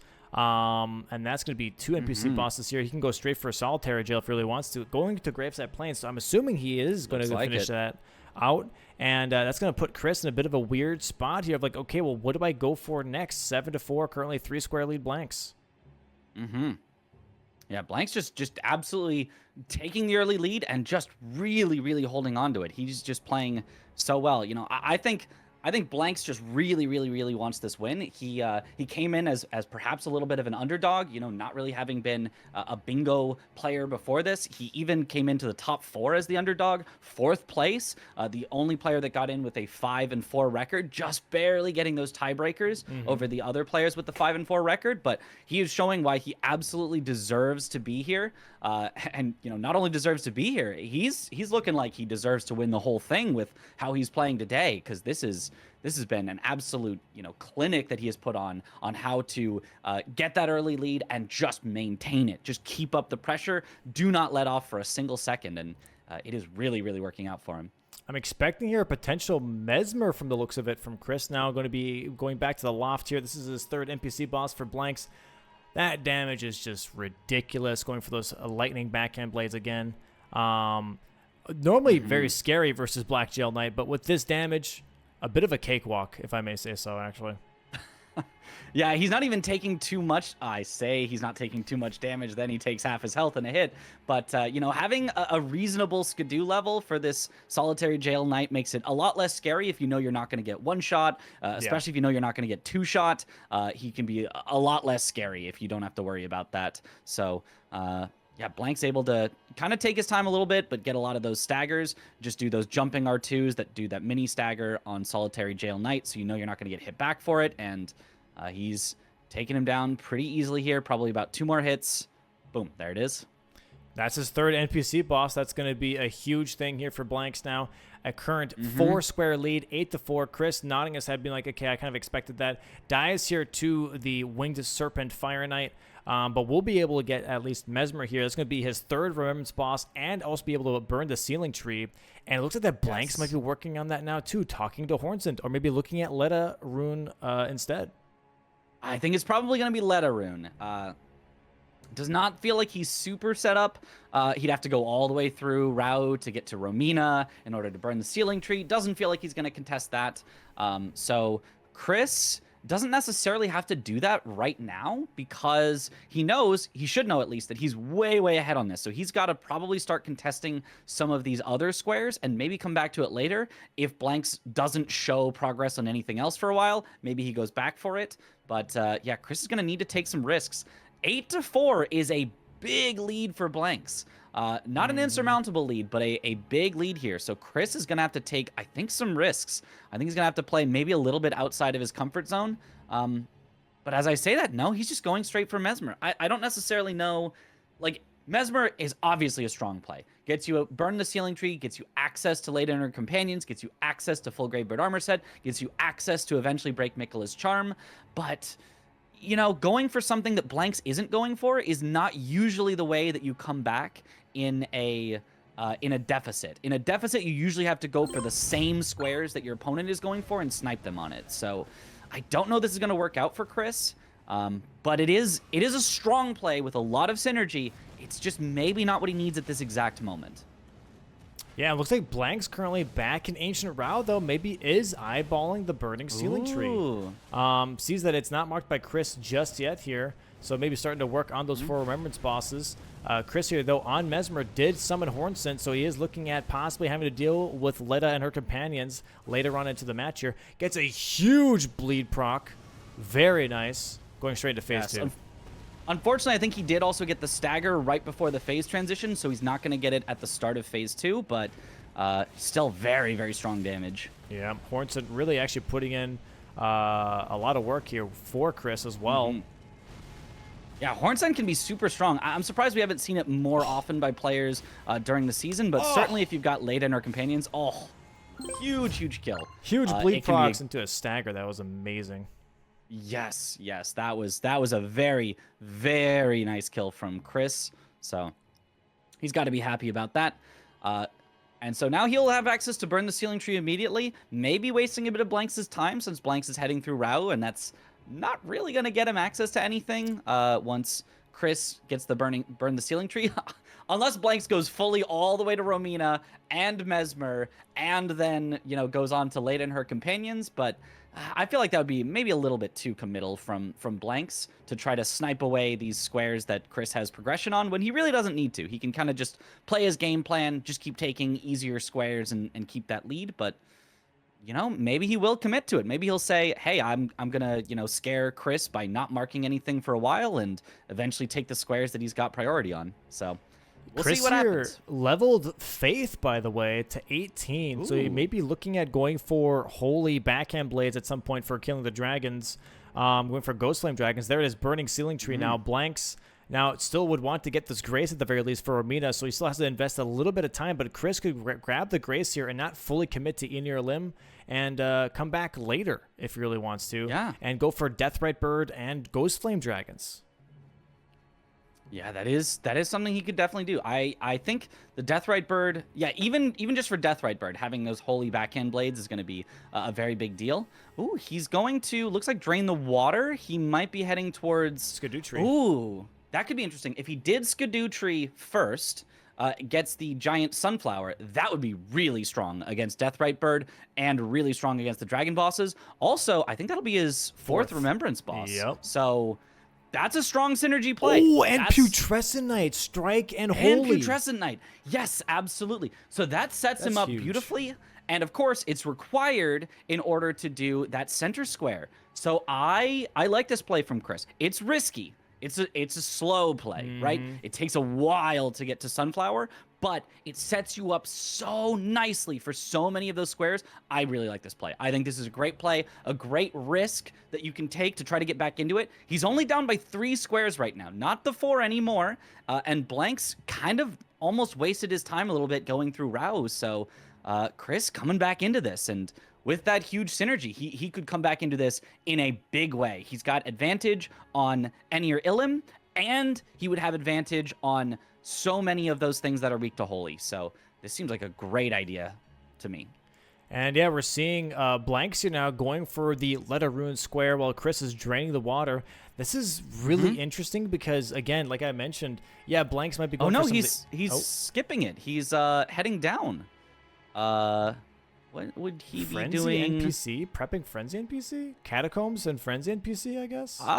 Yeah, you could do those seem pretty slow. Not the ones that I would go for, but you know, something possible. He might just be prepping a ton of things. He might be doing that classic, you prep this, and you prep this, and you prep this, and then you see your opponent mark a square, and you go mark something else. So he could just be doing the split prep. Oh, Chris falls down, does not get the Skidoo tree. Fragment, he doesn't really need it at this point. He's got plenty from Gaius, but it would have been a little nice to have this one is more. Interesting though, because like normally you have like the strategy of like, hey, I'm gonna multi-prep other squares in other regions when you have like a very significant lead and there isn't a lot on the board, right? That's more of a very late game strat thing. But we still have over, if not just almost half the board left over. I feel like right now this isn't really the play for Blanks. He's kind of setting himself up to possibly get sniped on a lot of other areas, or like Chris is taking over progression wise. I think it's a little bit too early for this type of strat of splitting the map. Yeah, I mean, if we look at the squares that are left on the board and who has more priority for them, we can see that on Catacombs, looks like Blanks perhaps has priority here. On Leda Rune, they honestly either could do it. Jolanne and Anna, I believe Blanks has more of that southern access. Leda and her companions, definitely Chris. Frenzy NPC, Blanks. Greybird armor set, Chris. Like, it's just kind of back and forth of like who's got what. Putrescent Knight, that kind of honestly could go either way because Chris will have a better weapon, but I think Blanks has more map access to it. So like there's just so many that both of them are kind of set up for separately, and it's really going to come down to like who is going to commit to these squares, and I honestly cannot predict what's going to happen next. The lead from Blanks, it feels like it's shrinking. Minute by minute, it feels like it's shrinking just a little bit, that Chris is getting just a little bit closer with each passing square that gets marked. Well, here's the one thing, though, that Chris, or Blanks, I think, recognized, and Chris has to keep in mind. Chris is blocked out of Let a Ruin because he burned the ceiling tree. Really? That's right. That's right. So that's a problem. That could be a problem. I don't think Chris was thinking about Leda Rune anyway, but Blanks will know that he doesn't have to rush that he can do that as one of the last squares. What is that damage? That is huge damage. That was fire damage on the stem, and still he dealt an insane amount here versus the Skidoo tree. Going for his 4th remembrance. I think this is a really good idea from Chris.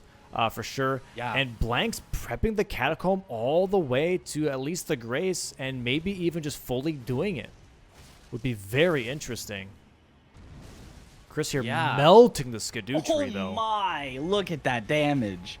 Okay, well, this is not going to take too much longer, it seems like. Even though it's, you know, the fight has 3 phases and you got to kind of wait through the transitions, like as soon as Skidoo tree comes up, he should be able to basically just immediately take him down. Oh, that's a very weird position for Skidoo tree to end up. It's because Chris was turning around in the middle of it. Yeah. Not what you want to do. You definitely want to just sort of like stand still. But he still ends up with Skidoo tree at a fine position. He's not all the way across the arena. Right. So good RNG. Not too bad. Careful. Okay. Good RNG, but gets hit, unfortunately. Really good RNG, actually. Oh, beautiful RNG. Oh, but he keeps getting hit. Come on, Chris. Come on, there it is. There One it more. is. There you Nice. go. That's Now he can phase heal 2. up. All he's got to do is get the dodge on the explosions, and I think he should be able to kill him immediately. Oh, Blank's doing that nice Jory Catacomb skip. The one that, I saw Tom doing first and asked him about, and with a bit of Tom's help, I was able to get it a couple times, but it's still so scary to me, but he has no problem. And Chris just attacking the stem before the explosion, he just tanked it for more damage. Yeah. What a speed runner. Oh, so Goes for close though. There but it is. He's got it. Wow. Beautiful. Big damage Fourth for remembrance remembrances. boss. Yes. So this is interesting from Blanks. Like, I really wonder why doing this catacomb is a good idea, because all it gets you is Frenzy NPC afterwards. Yeah, it does give you priority on that, but I feel like this is a bit of a too much of a long distance play, if I'm being honest. It just feels off. Yeah, I mean, if we look at basically, can Blanks win only doing rushable squares, if we count them up right now? So Blanks can get clear catacombs easily. Blanks can have huge priority on kill frenzy NPC. Blanks is the only one who can get later rune. And then Blanks could go for clear 2 forges.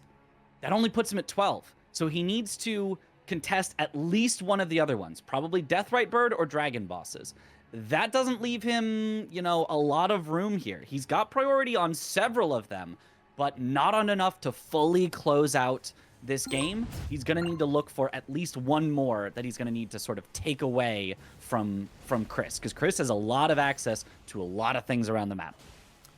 Yeah, okay, so Joy here for Blanks, but Chris here going to be going for the Gravebird armor anklets in Ancient Realm base, and then going for that forge. He's going for forges here now. Forge. The Talu forge. If Chris gets forges and then takes away Deathrite Bird or Dragon bosses, this could be actually a really good position for Chris. Yes, absolutely. Still the 2-square lead from Blanks, but it really has shrunk. It was a 4-square lead, I swear, just 5 minutes ago. And Chris really fighting his way back into it, and Blanks making some interesting plays, trying to go for things that are completely uncontested, which, is not a bad plan. You don't want to get sniped, but they're maybe just slightly too long, and letting Chris get back into this game. Really nice Jory fight here from Blanks. Going to be making his way towards already clearing the catacomb. Maybe not grabbing the Frenzy NPC right away, but holding on to that, as most likely Chris has not done this catacomb just yet. So holding on to this catacomb, holding on to Frenzy NPC to not show progression, I think is probably Blanks' play here. He hasn't marked anything in about 12 minutes now. So either Chris is thinking, okay, he's working on Aeonir Limb access, or he's working on something else, but Blank's kind of hiding a lot of progression here, for sure. Yeah, certainly is. If I'm Blanks, I probably want to finish it out, because imagine how devastating it would be if somehow Chris came in and sniped it, right? Imagine how devastating it would be if all of a sudden Chris gets, boom, Frenzy NPC, boom, clear 2 catacombs, and now they're tied. That would be really devastating. So if I'm Blanks, I probably just want to finish out the ones that I do have priority on and just say, hey, I want to go back up to a 4-square lead. I want to make it 10-6, but it doesn't look like that's what Blanks is going to go for right now. So, I think it's going to work out for Blanks, but it is a scary prospect just kind of leaving that here. Looks like he's going for Dragon bosses next. It looks like he's heading for that Ghost Flame Dragon here, which is one of the ones we said he probably needs to go for, possibly get, in order to take away one of Chris's potential squares. So it's a good play. It's definitely a good play here. So we'll see how that works out for him. And Chris, on the other hand, is porting out. Is he going Gravebird? He's grabbing the full Gravebird armor set besides the headpiece and Aeonir Limb. And yeah, Blanks here going to be grabbing the Ghost Flame Dragon as his first dragon, and then going to go probably for Jagged Peak Drake into the other Ghost Flame Dragon at Fort Reprimand, or grab the other Jagged Peak Drake, the 2 Jagged Peak Drakes in Jagged Peak Mountain. Yeah, definitely all very possible things. Obviously no Bale here, no Egon or anything like that, so no need to go there, but it's a fairly quick-ish dragon fight, the dual Peaks Drake. It's just very scary. It's just so scary when you have 2 of them that can hit you. Oh, huge damage though from Blanks. Doesn't need Holy. He's just doing anti-dragon with his Dragon Katana, and should have this first kill in just maybe 2 more of the Ashes of War. Just going to take or that hit. A few more hits. Yep. Going to go ahead and try and get another Dragon Wound slash here on the dragon. There it is. Ooh, 1 health 1 away. HP. There it Boom, is. There it is. First dragon boss. And Chris now an E near limb, by the way. Yeah, you know, he should still know Blanks has no access. Although I guess Blanks hasn't marked anything in a very long time. He might be thinking Blanks is actually coming to snipe away his Enir Illim squares because he just hasn't seen something for too long. So Blanks' is kind of a scare tactic of hiding his progress, doing split progress, I think is working. Scaring Chris into finishing off things that he has such huge priority on that he really doesn't need to finish right now. Yeah, and this is the pivoting, I guess. This is where it's really paying off for Blanks. Is like now he's cashing in on Frenzy NPC, showcasing that he's finished, a catacomb on top of that. Yeah. Hiding dragon bosses now. Mm-hmm. So I think very smart plays from both players. They're both, almost suffering a little bit from not having enough info on the other player, but both making very, very smart plays to do their best to win out this game. Blank's trying to hide his progress and like sneakily get that majority, and Chris really trying to just fight back in and take everything away from Blanks that he possibly can. But Blank's now back to a 3-square lead, so Blank's not running away with it, but having a strong advantage here still. Yep, and here we have it. The score 6-9. Nice. And Nice. Blanks here a 3-square lead. Yeah, this might turn into a bit of an upset as Blanks is kind of like letting him up here to take match 2 as well. Yeah. It does look like he's just going for the 2-0. He says, hey, no more bingo, no match 3. I just want to close it out as quickly as possible. Very understandable. I wish we had more bingo. And we still might, except Chris is... Come on, Chris, live. Chris is just tanking those spectral discs. Is like, okay, wait, hold on. Okay, hold on. Okay, wait, hold on. Hold on. Let me just keep healing. If I just chug every Estus flask in my entire inventory, maybe I'll live. And he does. That is ridiculous. Yeah. I definitely, after seeing him get the Gravebird armor set, I definitely would love to see Chris pivot out of here again. Definitely do not finish off Leda and her companions just yet. Save that. Save Break Miquella's Charm for the very end. He has priority on both of those, and he does not need to cash it in right now. He needs to contest Blanks on what Blanks is going to do next. Oh my god, just eating even more damage here. Chris just says, I can eat it all. I am hungry today for damage. I will eat every single hit. Oh, and Blanks did not do the Leda rune questline correctly. Had to go back and talk to Leda one more time, and now is going back down the elevator again. This might be the time that Chris needs, not only to get the Gravebird armor set, but just in general for this match. Grabbing the last piece, the headpiece, there we go, marks that square. That's going to tell Blanks, okay, he's an E near limb. I currently have no priority at all on Leda companions. I have no priority on Break Miquella's Charm. I'm going to have to go for these other things. And I think Chris, knowing that, could easily go for some other things now. Maybe go for Dragon Bosses, go for Putrescent, go for Forges. Go try and start taking away the easy stuff and try to end up with 11 squares. That way, you can go for Leda and her companions and Break Miquella's Charm as your last 2 squares. Yep. Next one I would like to see from Chris, or even Blanks, is probably kill the Deathrite Bird. I feel like that one does not take too much time. Although, does Chris even have access to Ancient Dragon Man yet? I think he does, right? I know Blanks does. He's been down there, but I don't remember if Chris has actually gotten to the southern region just yet. I don't think so. Oh, that's a little tough then. Not having access to the southern region makes it harder to do dragon bosses, harder to do Deathrite Birds, so Chris is probably going to need to get that southern access in order to start contesting those things. Because Blanks, only needs 3 more squares to win. So if you just gave up southern access, I don't really know how Chris would be able to stop dragon bosses, Deathrite Bird, and then, Blanks would only need 1 more square anywhere, and he would win. So this is an uphill battle for Chris, but if he can contest those southern ones, at least one of the 2, he's in a decent spot because he still has some good priority on Leda and her companions and Break Miquella's Charm. So he just needs to fight in a few more squares and he could be back into this game.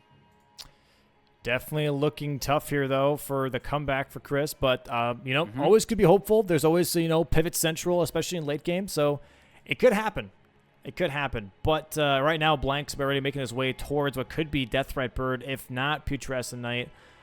Could also go for that Dragon Boss on the way to Putrescent Knight as well, if you really wanted to. That would be all options. An interesting one. Yeah, for sure. I expect that we will just see Deathrite Bird here. I expect Dragon Bosses will fall after, but probably not right away. I expect Deathrite Bird, maybe Putrescent Knight, and Dragon Bosses from Blanks. They're both kind of ignoring the clear 2 forges at this point, which is not the fastest square, but also is one of the ones left that could be done pretty quickly. But no, Chris is fighting for that southern access, which he really is going to need. He's even skipping the Grace here, going into Ancient Dragon Man, which I think is a smart play. He really has to fight for every second that he possibly can get. As long as he does not die on the way to Ancient Dragon Man, he should be fine. Yeah, Blanks here making his way into Crimson Coast now. Going to be grabbing most likely Karo's Hidden Grave Grace. And Chris going to be killing Ancient Dragon Man. Not too far behind, but at the very least, I would say an easy 3 minutes.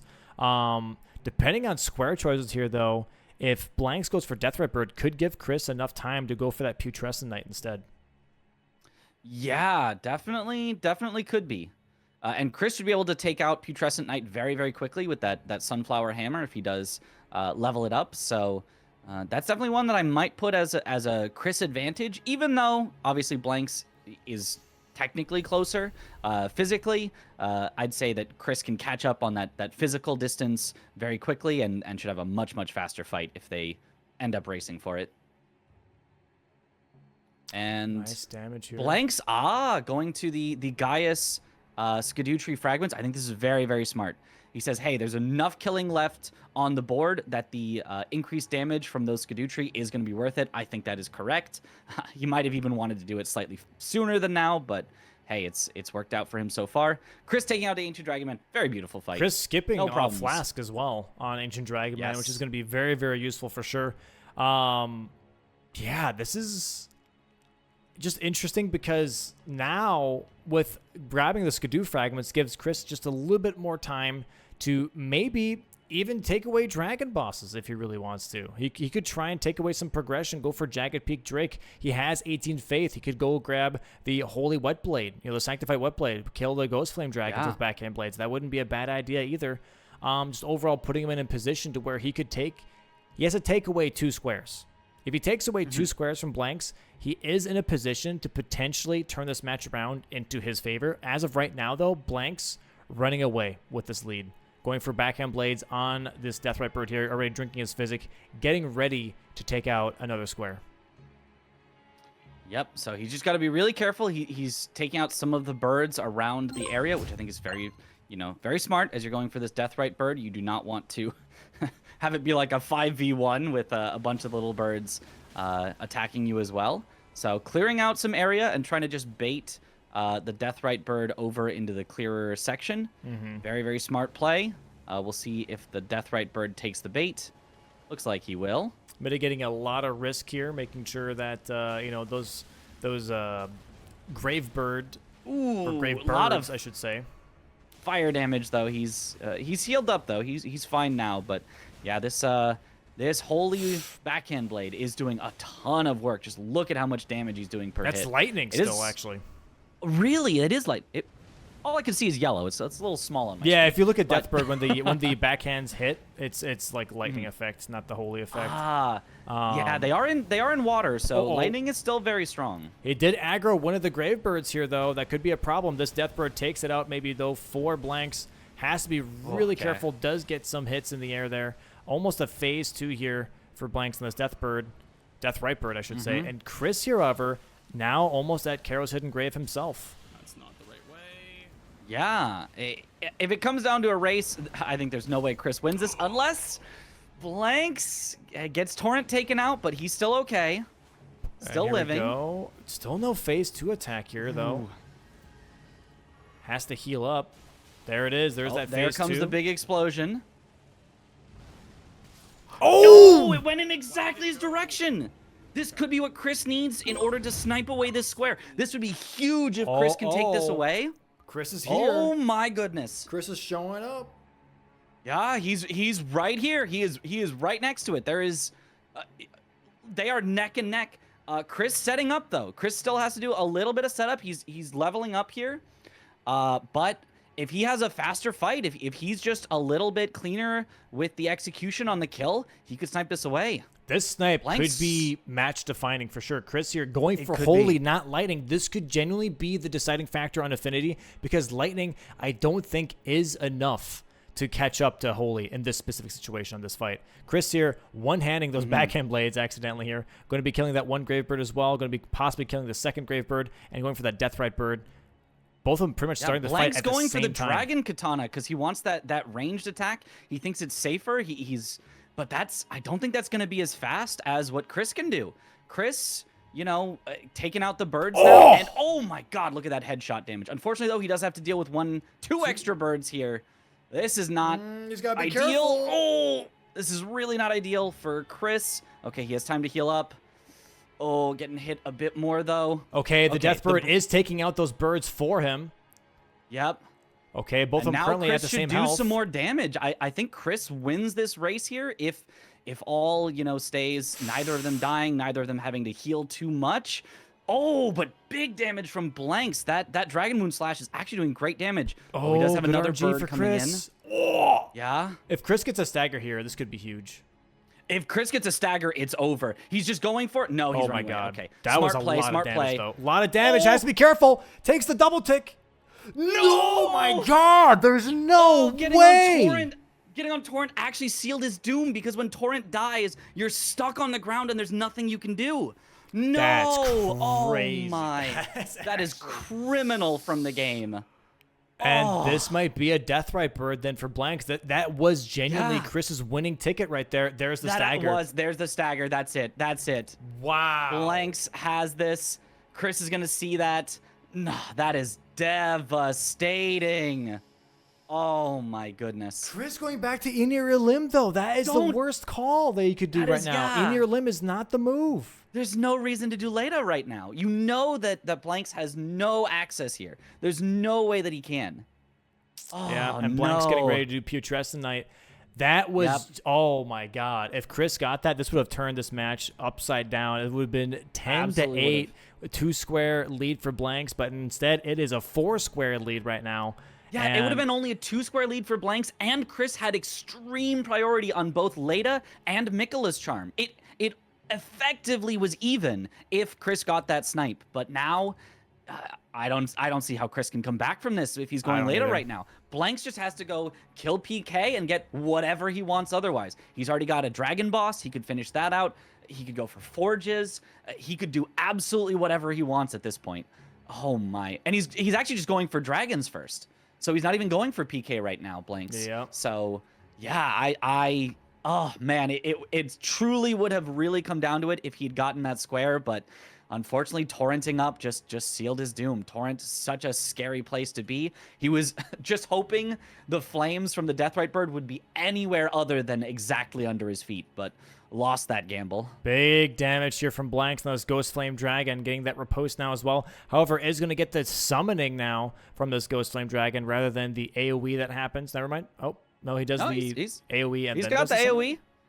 That's very, very lucky for him because now Blanks can just finish him off. Oh, misses that one. Yeah. One more hit should do it. And boom, there's Dragon number 2. Chris here having a little bit of a hard time versus Dane and Leda. Nathan coming in It's now. going all right, though. He's gotten a tan, so he should be able to finish off Dane pretty quickly here. The bleed backhand blades really do shred these NPCs. He just has to be a little careful not to die. And don't let Natan die. Don't let your buddy die. Keep him alive. Boom, boom, boom, boom. Dane down. Oh, no, never mind. One more hit. And with just Leda, should be no problem at all here. Getting some nice bleed procs. Has to make sure the wombo combo. Getting a flask cancel would be huge here. Oh my God, him and Nathan going to town. There it is. Yep, big flask cancel. Huge. Leda and her companions marked here for Chris. Chris marks that. But really odd marking. I'm not going to lie. So Dragon Boss is going to be marked here from Blanks now. That's going to be 12 squares.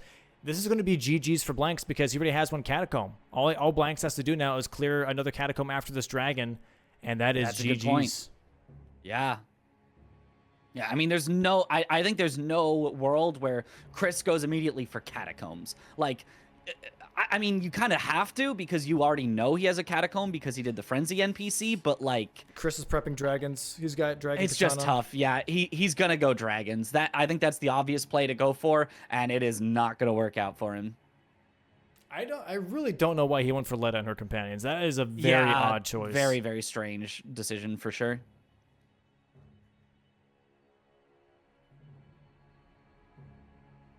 But, you know, it was quick at least. It didn't take a lot of time out of his plan in order to get that, but it is going to be enough time that I don't think there's any way that you can stop Blanks at this point. It is looking like it may just be over here. Yeah. Yep, Blank's heading for that last Catacomb. As we said, he's already got one Catacomb dead. There is absolutely no way Chris can come back from this unless Blanks has a major, major incident in this Catacomb, which I am not expecting to see at all. So, yeah, looks like this is going to seal it. We will have our Bingo Brawlers champion of Blanks in dominant fashion, not losing a single game in the playoffs, despite coming into the playoffs only at a 5-4 record, barely squeaking by on tiebreakers. But, you know, since then, he has really turned it up. He said, hey, you know, sure, my start to the season wasn't as great as I necessarily wanted. You know, I was a little new to learning this bingo thing, but he put in the effort, he put in the time, he put in the hours. He came up with, you know, theories. He came up with speedrunning strategies in order to clear squares as effectively as possible, and it's showing up here. He has been dominant, absolutely dominant in these playoffs, and will seal his ticket all the way to the grand prize. Yeah, Chris here, I think, just wanted to showcase that really cool middle square backing in here a limb here. Going for the Radon fight now, while Blanks is going for a second Catacomb and going to go ahead and kill this Death Knight. Chris here getting into the Radon fight, though. Does have the Miklah's Great Rune equipped. This does feel like he is trying to show it off, which I do appreciate. You know, sometimes... there's just no way you're coming back, and you might as well get, you know, those couple of cool squares at the end. And so I do appreciate it. He's just got to get to phase 2 so that he can get the hug, and then get hugged and have time to clear it. I actually don't know how long the Great Rune takes to activate. I didn't even use it, you know, casually, so I have no idea what the animation is, if it's hard to get off in time. It's like 2 or 3 seconds. It's not too bad. Okay. You can probably do it right after the hug then, because after the hug, Radon does stand still, so... What the hell was that? He threw a throwing dagger to try to keep the posture up, but not quite at the right time. Like, is he trying to parry the friggin' meteors? I don't know what the hell that was for a second there. Okay, he's in phase 2. All he's got to do is get a hug here. He's going to stand close to him to hopefully not get the T-pose. He gets the T-pose anyway. Shame. Okay, does manage to avoid it, and usually you'll get a hug pretty soon after. We'll see. Just got to avoid these attacks. Hug now? Nope. No. Oh, very, very unlucky so far on these. Does get a hug after this, though. Guaranteed hug. There it is. There it is. Yep. There we go. Cinema. He's ready to mark. He's got his square on, or his mouse on the square. All he's got to do is activate. Okay, he's waiting till the next attack. Oh, this is a great opportunity to do it. There it is. Boom. Cleared it. Cleared Marks it. the square, breaking Miklah's Rune. Yeah. Miklah's Charm, I should say. Miklah's Charm, yep. In a slightly different world where he had gotten DLC Spirit Ashes, you know, that would have been a full diagonal, but we are not living in that world, and so not quite enough here, as Blanks just has to finish off this Death Knight, just has to have no incidents here. This Death Knight honestly doesn't even do that much damage with his attacks, so Blank's probably not too scared, except for the one giant lightning attack, but you can actually just, like, intentionally take the axe hit instead of the lightning, and you're generally fine there. Yeah. Yeah, this is looking like Blanks is the champion. Sadly, again for Chris, getting to the finals, but not getting the championship title. Unfortunate, but it is what it is. Blanks here, again, showcasing how amazing Bingo can be and how good he is at it. Yes, absolutely. I am excited to see Blanks, come back for future seasons, and maybe continue his dominance, or maybe others will rise to the occasion, because Blanks has made himself the name to be feared in all of Bingo with this win and with being your Bingo Brawlers champion. Big GGs to Blanks. Absolutely congratulations. Holy. There it is, Holy. Blanks. The Bingo Brawlers Season 4 champion, taking the title. Crazy. Actually crazy. Yeah, I really doubted that a catacomb play in the beginning, I'm not going to lie, and that did play out for him. Chris, sadly, not really picking up on some of those earlier squares. I think definitely kind of spelled doom, especially after that Deathrite Bird. If he would have gotten Deathrite Bird, again, this would have been very, very interesting. Yes. But here we are. And I'm going to go ahead and see if both players are ready. Give them a little bit of time to enjoy the silence after a lot of hectic. Bingo can be extremely hectic. So we'll see if they are ready. And yeah, man, that is the end of Season 4. Hopefully everyone enjoyed the season here. Overall, just insane matches, and the meta was just crazy. It was a really cool seeing it developed over time. Yeah, there were so many changes throughout the season, from everyone starting with, oh, it's only Great Katana, that's the only weapon everyone's going to use, into, oh, well, now there's backhand blades, oh, well, now there's lightning infusions, oh, well, now we understand how to do squares. We came up with brand new skips even. It seems like every day, not every day, but maybe, once a week or so, there was a new skip that somebody would come up with and say, hey, there's this, and it would get shared around. So it has been awesome to watch the evolution, not just of Bingo, but it feels like of Elden Ring speedrunning, challenge running in general has advanced through all of this, and it's been awesome to see. Yeah, no, 100%. Let's go ahead and bring in Blanks here. We'll greet our Season 4 champion, see how he's doing. Welcome in, Blanks. GG's, good sir. How's it feel to be the Season 4 Bingo Brawlers champion? GG's, guys. It feels pretty unreal, man. I went into playoffs as the underdog, as the 4th seed, and I just wanted to win one game. And not only did I take down CVD, but I also took down Chris, which is like just surreal to me. It feels pretty great. And without losing a game, 2-0 both times. Absolutely incredible. Yeah, Hope you guys enjoyed. Yeah, there was a lot that was happening on both of these boards. Overall, how would you feel about both boards in general? Like, what was the overall game plan going into a matchup versus Chris? Like, what was the thought process there? I really liked both of these boards. I was like really good fans when I saw Red Bear in the diagonal twice in a row. I love doing that play where you get the Egon armor set, and then you just do like Scouter 2 Red Bear, and then you get like the 2-for-1. And my game plan, my read on Chris was that he likes synergies and big combo plays, so I was gonna try to take away that the combo play there. I think there may have been like a Moore's armor set or something that he wanted to combo with it, so I was like, okay, if Chris is going for a synergy, I beat him on the sets, and then I also get the Red Bear square if I get here first, pretty much. I got a little bit lucky with the ADM backhands, I think, because I had some misplays on movement, and correct me if I'm wrong, but I'm pretty sure Chris was going for that. The first match or the second match? The first match. Chris actually died. He was ahead. He was ahead, and then he died with not too much health left on ADM. Yeah, got Dragon Wound / one shot. Yeah, but I guess what was the overall mantra going in versus Chris here? Because like you prepped, like you said, for the CBD matchup. How'd you prep for this one? I went back and I watched his matches, and then I started watching his like VODs when he just does like casual games versus like Aggie and whoever.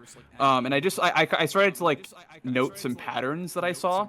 Like he really likes those remembrance bosses. He really likes going for like synergy plays, like adding Bale into the 4 remembrance bosses, adding Bale as like a dragon boss and whatnot, and stuff that's like efficient but not exactly optimal.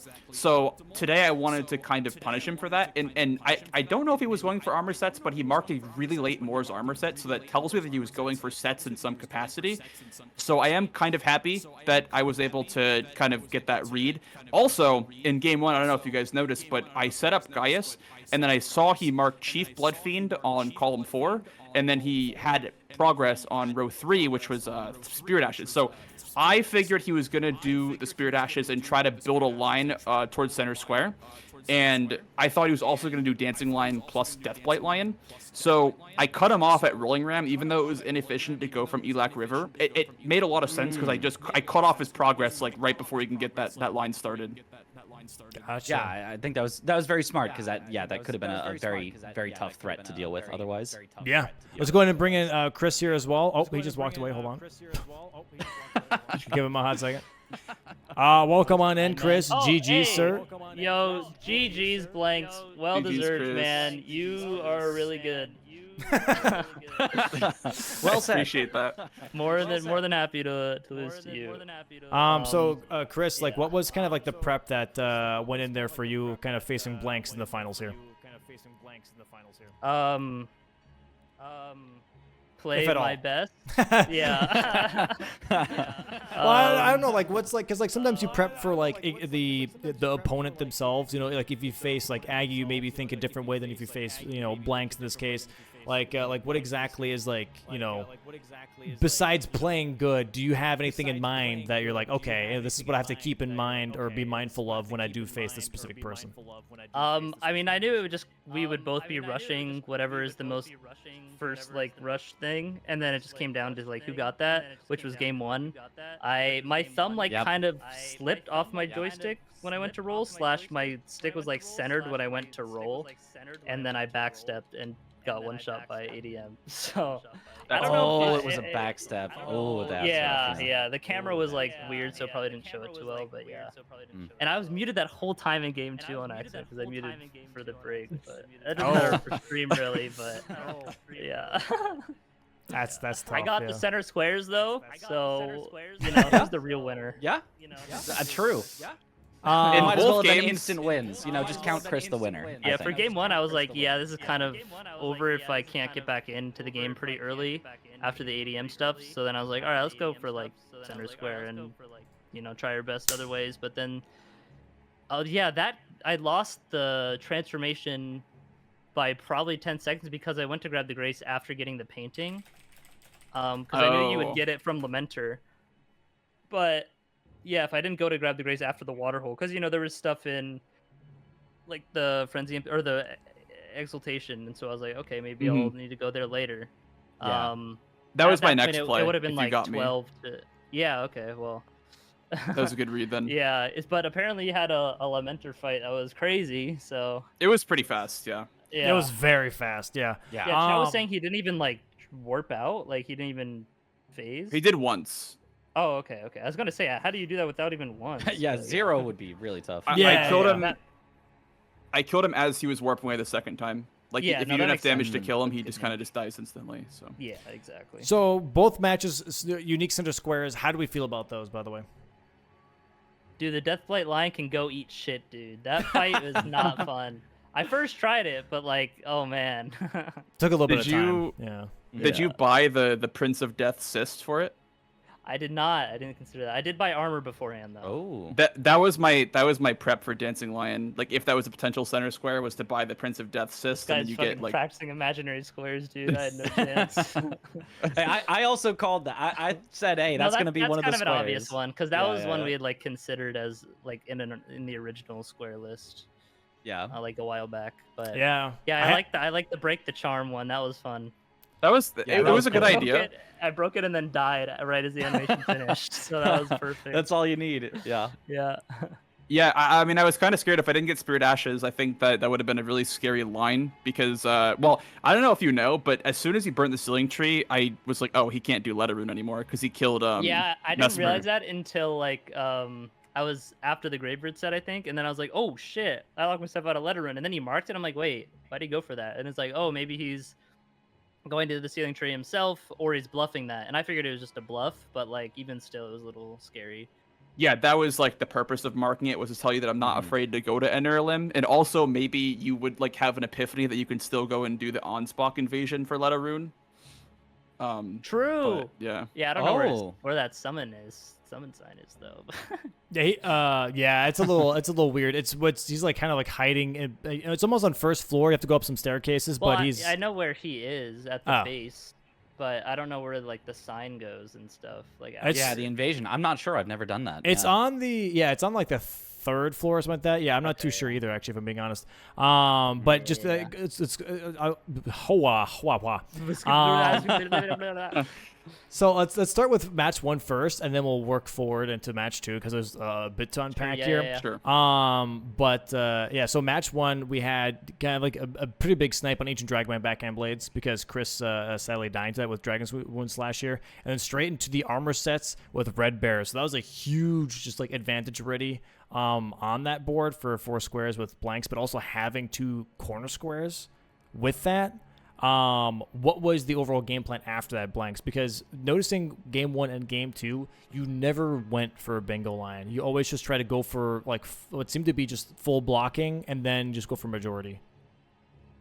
Yeah, I mean, one thing that I know, like I mentioned before, Chris likes combo plays. He likes synergy. So I like to kind of, my game plan going to this match was to like make him run out of steam with that like rolling ram block, for example. Instead of just pushing the bingo line, I instead block with rolling ram, because if he had gotten Spirit Ashes, he would instantly have gone to Deathblight Lion, building that row 3, and I would have had to block with, I don't remember what it was on that line that I had to go and do, but I had a feeling that he liked the Deathblight Lion in the first game, even though it's kind of like, you know, like a really bad boss.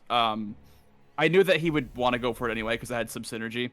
So the idea behind that was just to cut off his progress and then start progressing my own lines. And if I did get a chance, I would have gone for a bingo, because I don't think going for bingo is necessarily bad. It's just hard to make it work with the DLC because of how closed in it is. Mm-hmm. It's just really hard to make bingo lines work without getting cut off. Yeah, no, that's fair. You get that early lead, like the ADM stuff into other things. It's like you just play for majority. Yeah. Get the synergies along the way that block all this stuff, but yeah, just play to your strengths. No need to rush a bingo.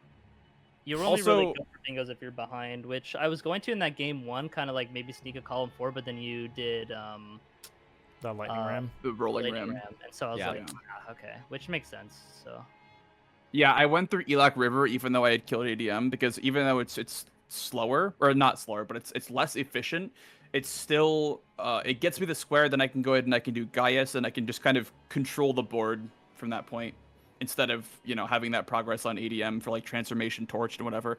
Like that would have been great and all if I'd gone for it right away, but if I was just gonna sit on it anyway, then it wasn't really high priority to go for it at that exact moment. So yeah. I mean, that was pretty much match 1, although there was a bit of a interesting thing here as well in match 2 where both of you guys went for Gaius, but not really much of a push there of blanks on Romina. You kind of like, you went for a bit of an upgrade, you know, for the column 4, and then didn't go for Romina at all. What was the decision on that?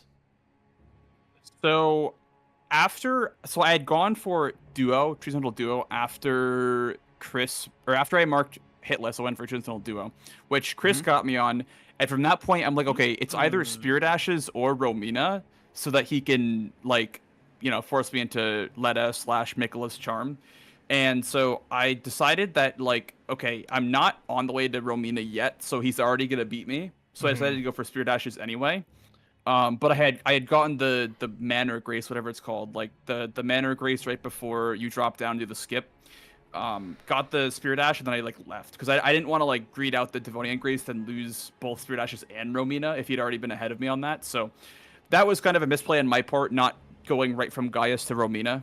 That was just a little bit of a lapse in knowledge for a second there. I didn't really know. Gaius? Yeah, it was Gaius. Okay, yeah. Yeah. Makes And then I sense. got the figured it grace might have before been the much more. Skadu. I got the grace before like the 5 Skadu, then I left for Tree Sentinel Duo, which you got me on, and then I realized that like I got 3 Path Cross for +0. I wanted the Katana, so I got 3 Path Cross, and I realized that you're probably ahead on Romina, and then I just rushed Spirit Ashes at that point. Well, you marked upgrade weapon to max before I did Tree Sentinel Duo. That's So right. did Yeah, you- yeah, yeah. Yeah. Yeah, I went You went Gaius that- right okay, to that. So that yeah. wasn't that much of a snipe then, getting the Duo on you. I was like halfway to the first No, one. you were maybe. you were Yeah, definitely yeah. ahead, Chris, by a Yeah. good bit. Yeah. I was like, if I get this, I get this. If I don't, it's fine. Like, I thought you were going for Romina like right away after I marked Gaius. Yeah, I just to figured block you me. would, and I was like, man, I wasted my Right. time doing Tree Sentinel Duo, but then then you marked like the Spirit Ash for the diagonal, which makes sense to just block that. But when you marked that, I was like, oh, okay, I'm chilling.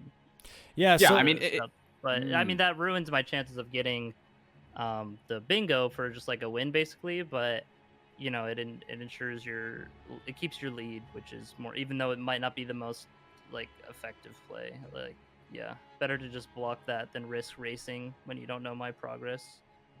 Yeah, That a was very kind of the safe thought play process. to Yeah. force the other player into doing something and then not doing it yourself. Yeah, absolutely. which is not as exciting to watch as like a race for Romina, but I wanted to stay Yeah. ahead. So and Chris, going for Moore's armor set, I felt like that was kind of an interesting play because it didn't seem like such a big priority over some of the other things, especially with that column 4 already building a threat. But why did you go for that? Just because it was a corner square, or because it was easy pickup? A little bit corner square, yeah. I just kind of wanted a square. Okay. You just wanted one. I just yeah. No, Yeah. I agree. Just get a square. Yeah. did you want Um, to combo that with sets or? No, I was gonna do Egon and the thing into Red Bear, but I did the TLA skip, and I guess I didn't count as landing, even though I was walking on it. Oh, Yeah. For the yeah. like the jump, you know, the jump after the little lip down onto the slope, you then Mhm. jump down to the left and then to the right again, where you're basically good.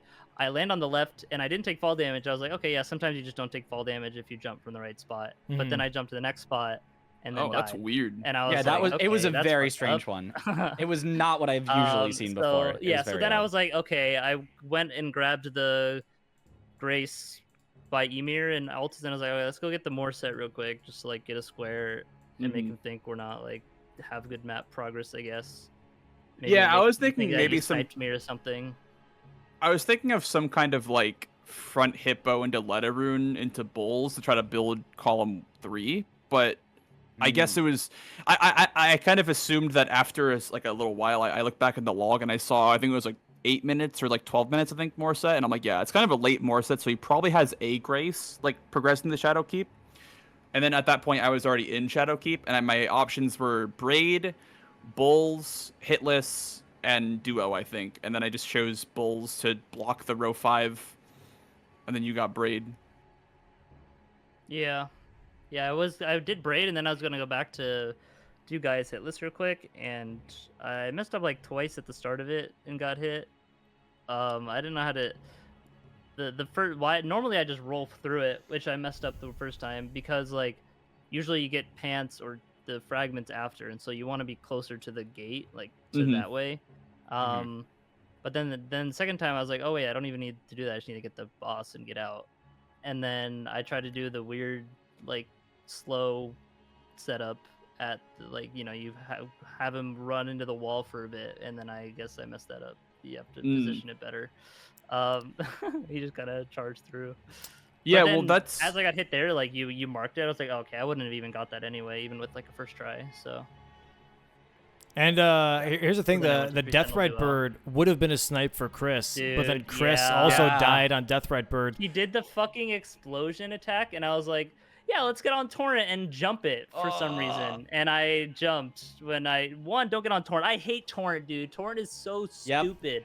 Torrent sucks. I don't know why. I just wanted to get away from the explosion time, but Yeah. honestly, I might have even really just kill him while he was buffing up. But then We I thought you were got going to be able to knocked get a down. stagger there, but Yeah. it was very Oh close. no, I wasn't close to a stagger with just Okay. R1s and stuff. yeah, I don't know. I skill a shit on maybe. Death Ray Bird as well. Yeah, Oh, you did you you die both on had him? a death. Okay. Yeah. Chris, you were only close because Blanks died one time, but then I was gonna say it was actually that the makes exact same sense. scenario, except that he didn't get on torrent. The fire was just under him. Both of you, I got triple hit. Okay, sure. ran away Yeah, and got basically triple hit same. by the fire. It was the I got same knocked thing. down off a torrent and was just lying in it and couldn't get any. Mhm. You can't Yep. roll out because when you're falling, you don't get iframes on like. It's not Yep. like a knockdown. It's like the torrent dismount. Yeah. So yeah, that would have been interesting. But yeah, when I lost that, I was like, ah, damn, GG. Let's just go get the center square. Yeah, when I saw you mark Letta, I'm like, oh, that's not the square that I thought he was gonna mark. No, and I then should have done like forges or something. But it's like, I don't know. I just wanted to get the center square. That's fair, I thought just get the maybe center you were square. still going into near limb, but. I mean, I didn't mark for a while after Remembrance bosses because it was Frenzy exactly. NPC. That's Yeah, why I so was I was a little worried. He Yeah. might have just been setting up near limb a lot. So But yeah, man. Hey, Yeah. GG's to both the guys. GG's again, the Blanks, GG's. being season 4 champion here. That is the end of the season, though, guys. It's the final time for you guys to play and showcase your skills. Any closing statements? GG's, guys. Chris, if you want to start off first, then we'll end it with Blanks with his closing statements as the champion. Go ahead and let us know what you're working on and what your future stuff is. Yeah, season 5 will be teams of 3 actually. Ooh, This is the announcement. Teams of 3. No, I'm just kidding. Yeah, I mean this was a lot of fun. I love bingo, but I also don't like playing Elden Ring 10 hours a day, so it's like it's hard. Yeah. I like I don't know. There's so much like time before the season and then the season as well. So it's like by the time it gets to the end of the season, I'm like pretty burnt out. I wasn't too burnt out this season, but that's because I knew I'd be like, if I practice way too much, I'd be burnt out, and then I just like play worse like towards the end. So I think I probably could have practiced a little bit more, but I don't know. My goal was to get to top 4, and I got to top 2. So we take those, and I think Blanks very much deserves the win. I hope I made at least game 2 kind of interesting, which we had a match 3. But yeah, as far as what I'm doing, I don't know, probably just like some random like challenge runs and stuff, some variety challenge runs and things and whatnot. Probably be doing like a subathon in January. Ooh. Pog. So, we'll see. Sounds good. But yeah, Sounds good. I'll be around. Mm-hmm. Alrighty. Thanks And for having me, Dom. yeah, no, bro. Where can they find you, man? Where can they find you? On the screen here. Okay, yeah, Star Zero Chris Star on Zero YouTube Chris. and on Twitch, man. Yes. And Blanks, our champion here. Closing statements. What are you working on? And how's the experience and everything? Yeah. Well, first of all, I want to thank Domo for giving me the opportunity to play in the league because I've been having my eye on bingo for a very long time. Ever since like season 1, I think I've been a big viewer of bingo. I've been really into it. I think it's a very cool way to play Elden Ring that we haven't really seen before. Like before bingo was a thing, we just had not really had like a proper esport in the game. So I think what we do here is very, very cool, and I'm just so happy that I got the opportunity to show off my skills. I do speedruns normally, and what you can find on my channel is normally speedruns, challenge runs, first playthroughs, etc. I mainly do Elden Ring and Lies of P, but I am working on doing other games in the future, maybe like I did some Resident Evil last year. But yeah, as far as what's next, I don't really know. I wasn't really thinking about that until bingo was going to end. I didn't really have like a plan, but maybe we'll do something fun. We'll do like the RE4 randomizer, or we'll do something else fun in the future. Some Minecraft. Some Minecraft, dude. Perchance some Minecraft speedruns. Perhaps. But yeah, I mean, this was just a wonderful experience, and I'm glad that I became friends with people that I didn't think I would ever really be close to by the end of this. We met most of the players at TwitchCon, and that was a cool experience. And then we had like this whole league playing together and whatnot. It's been a lot of fun, and I'm just glad that we all get to put on a show for chat, and I'm just looking forward Yeah. to see what season 5 has to bring. Yeah. Same. Yeah, no, I think the show is the most important thing. I think that's awesome. And where can people find you, Blanks, and like what's like the handles and stuff? People can find me on twitch.tv/blanks, BLANXZ. Also on YouTube, it's just blanks, but with a YT at the end. You can find my Lies of P speedruns and challenge runs on YouTube. You can find most of my Elden Ring runs and whatnot on there as well. And yeah, I mean, that's about it for me. Thank you everyone who supported me. Thank you everyone who voted on me in the Gamba today and won a bunch of points. I appreciate that. And yeah, GG's guys, GG's. Yeah, GG's. And with that being said, thanks so much for playing today, guys. I really do appreciate it. I hope you guys enjoy your Saturdays. Thanks for playing throughout the whole season and giving your time to Bingo Brawlers in the community. And GG's again to Blanks for being our Season 4 champion, man. It's just awesome. Yeah, I hope you guys have a good one. Thank you, Dom, for having us. And congrats, Blanks. Well deserved. Thank you, Chris. Good stuff. All Any right. leaks on Season 5? Not yet. Nope. Nothing at the moment. I'd like to have at least a mental vacation a little bit. Could I ask what the center square for the third game would have been? Oh yeah, yeah. Sure. I had 3 options. Either it was going to be deliver the secret right scroll to Ansbach, Okay. kill a boss with I know that, incants yeah. only, and acquire the talisman of all crucibles. Oh, interesting. Oh. Yes. Where's So the I All actually- Crucible one? I knew where all of those were. Like, I knew to do all those squares, which is I kind of didn't cool. know the second one. Oh, I actually have a Or the 4th third. one, which it was more of a meme, but seemed kind of funny, which was do the 2-finger gesture in front of the 2 fingers in round table. How do you get the Wait, how do you get two-finger that? gesture? You get the 2-finger gesture in the hinterlands, and then you would have to go to round table Oh. and then do the gesture in front of the fingers. Is it Oh, that's just kinda like funny. where in the hinterlands? Like, It's near where the hands are. okay, huh? Yep. That was another one. Interesting. Interesting. Yeah, if I knew there was a guaranteed game 3, I would have held on to the Mikola's rune for game 3. But I was like, I'm not sure if this is ever gonna get there, so I'm just gonna bring it out right now for game 2. That Yeah, was that's a a fun mean one. That Yeah. is I like mean. Chat was That's yelling at me a little Sunflower bit. and Radon. That's Yeah. Yep. insane. Yeah, which I thought was Sunflower good is though. Great. Yeah.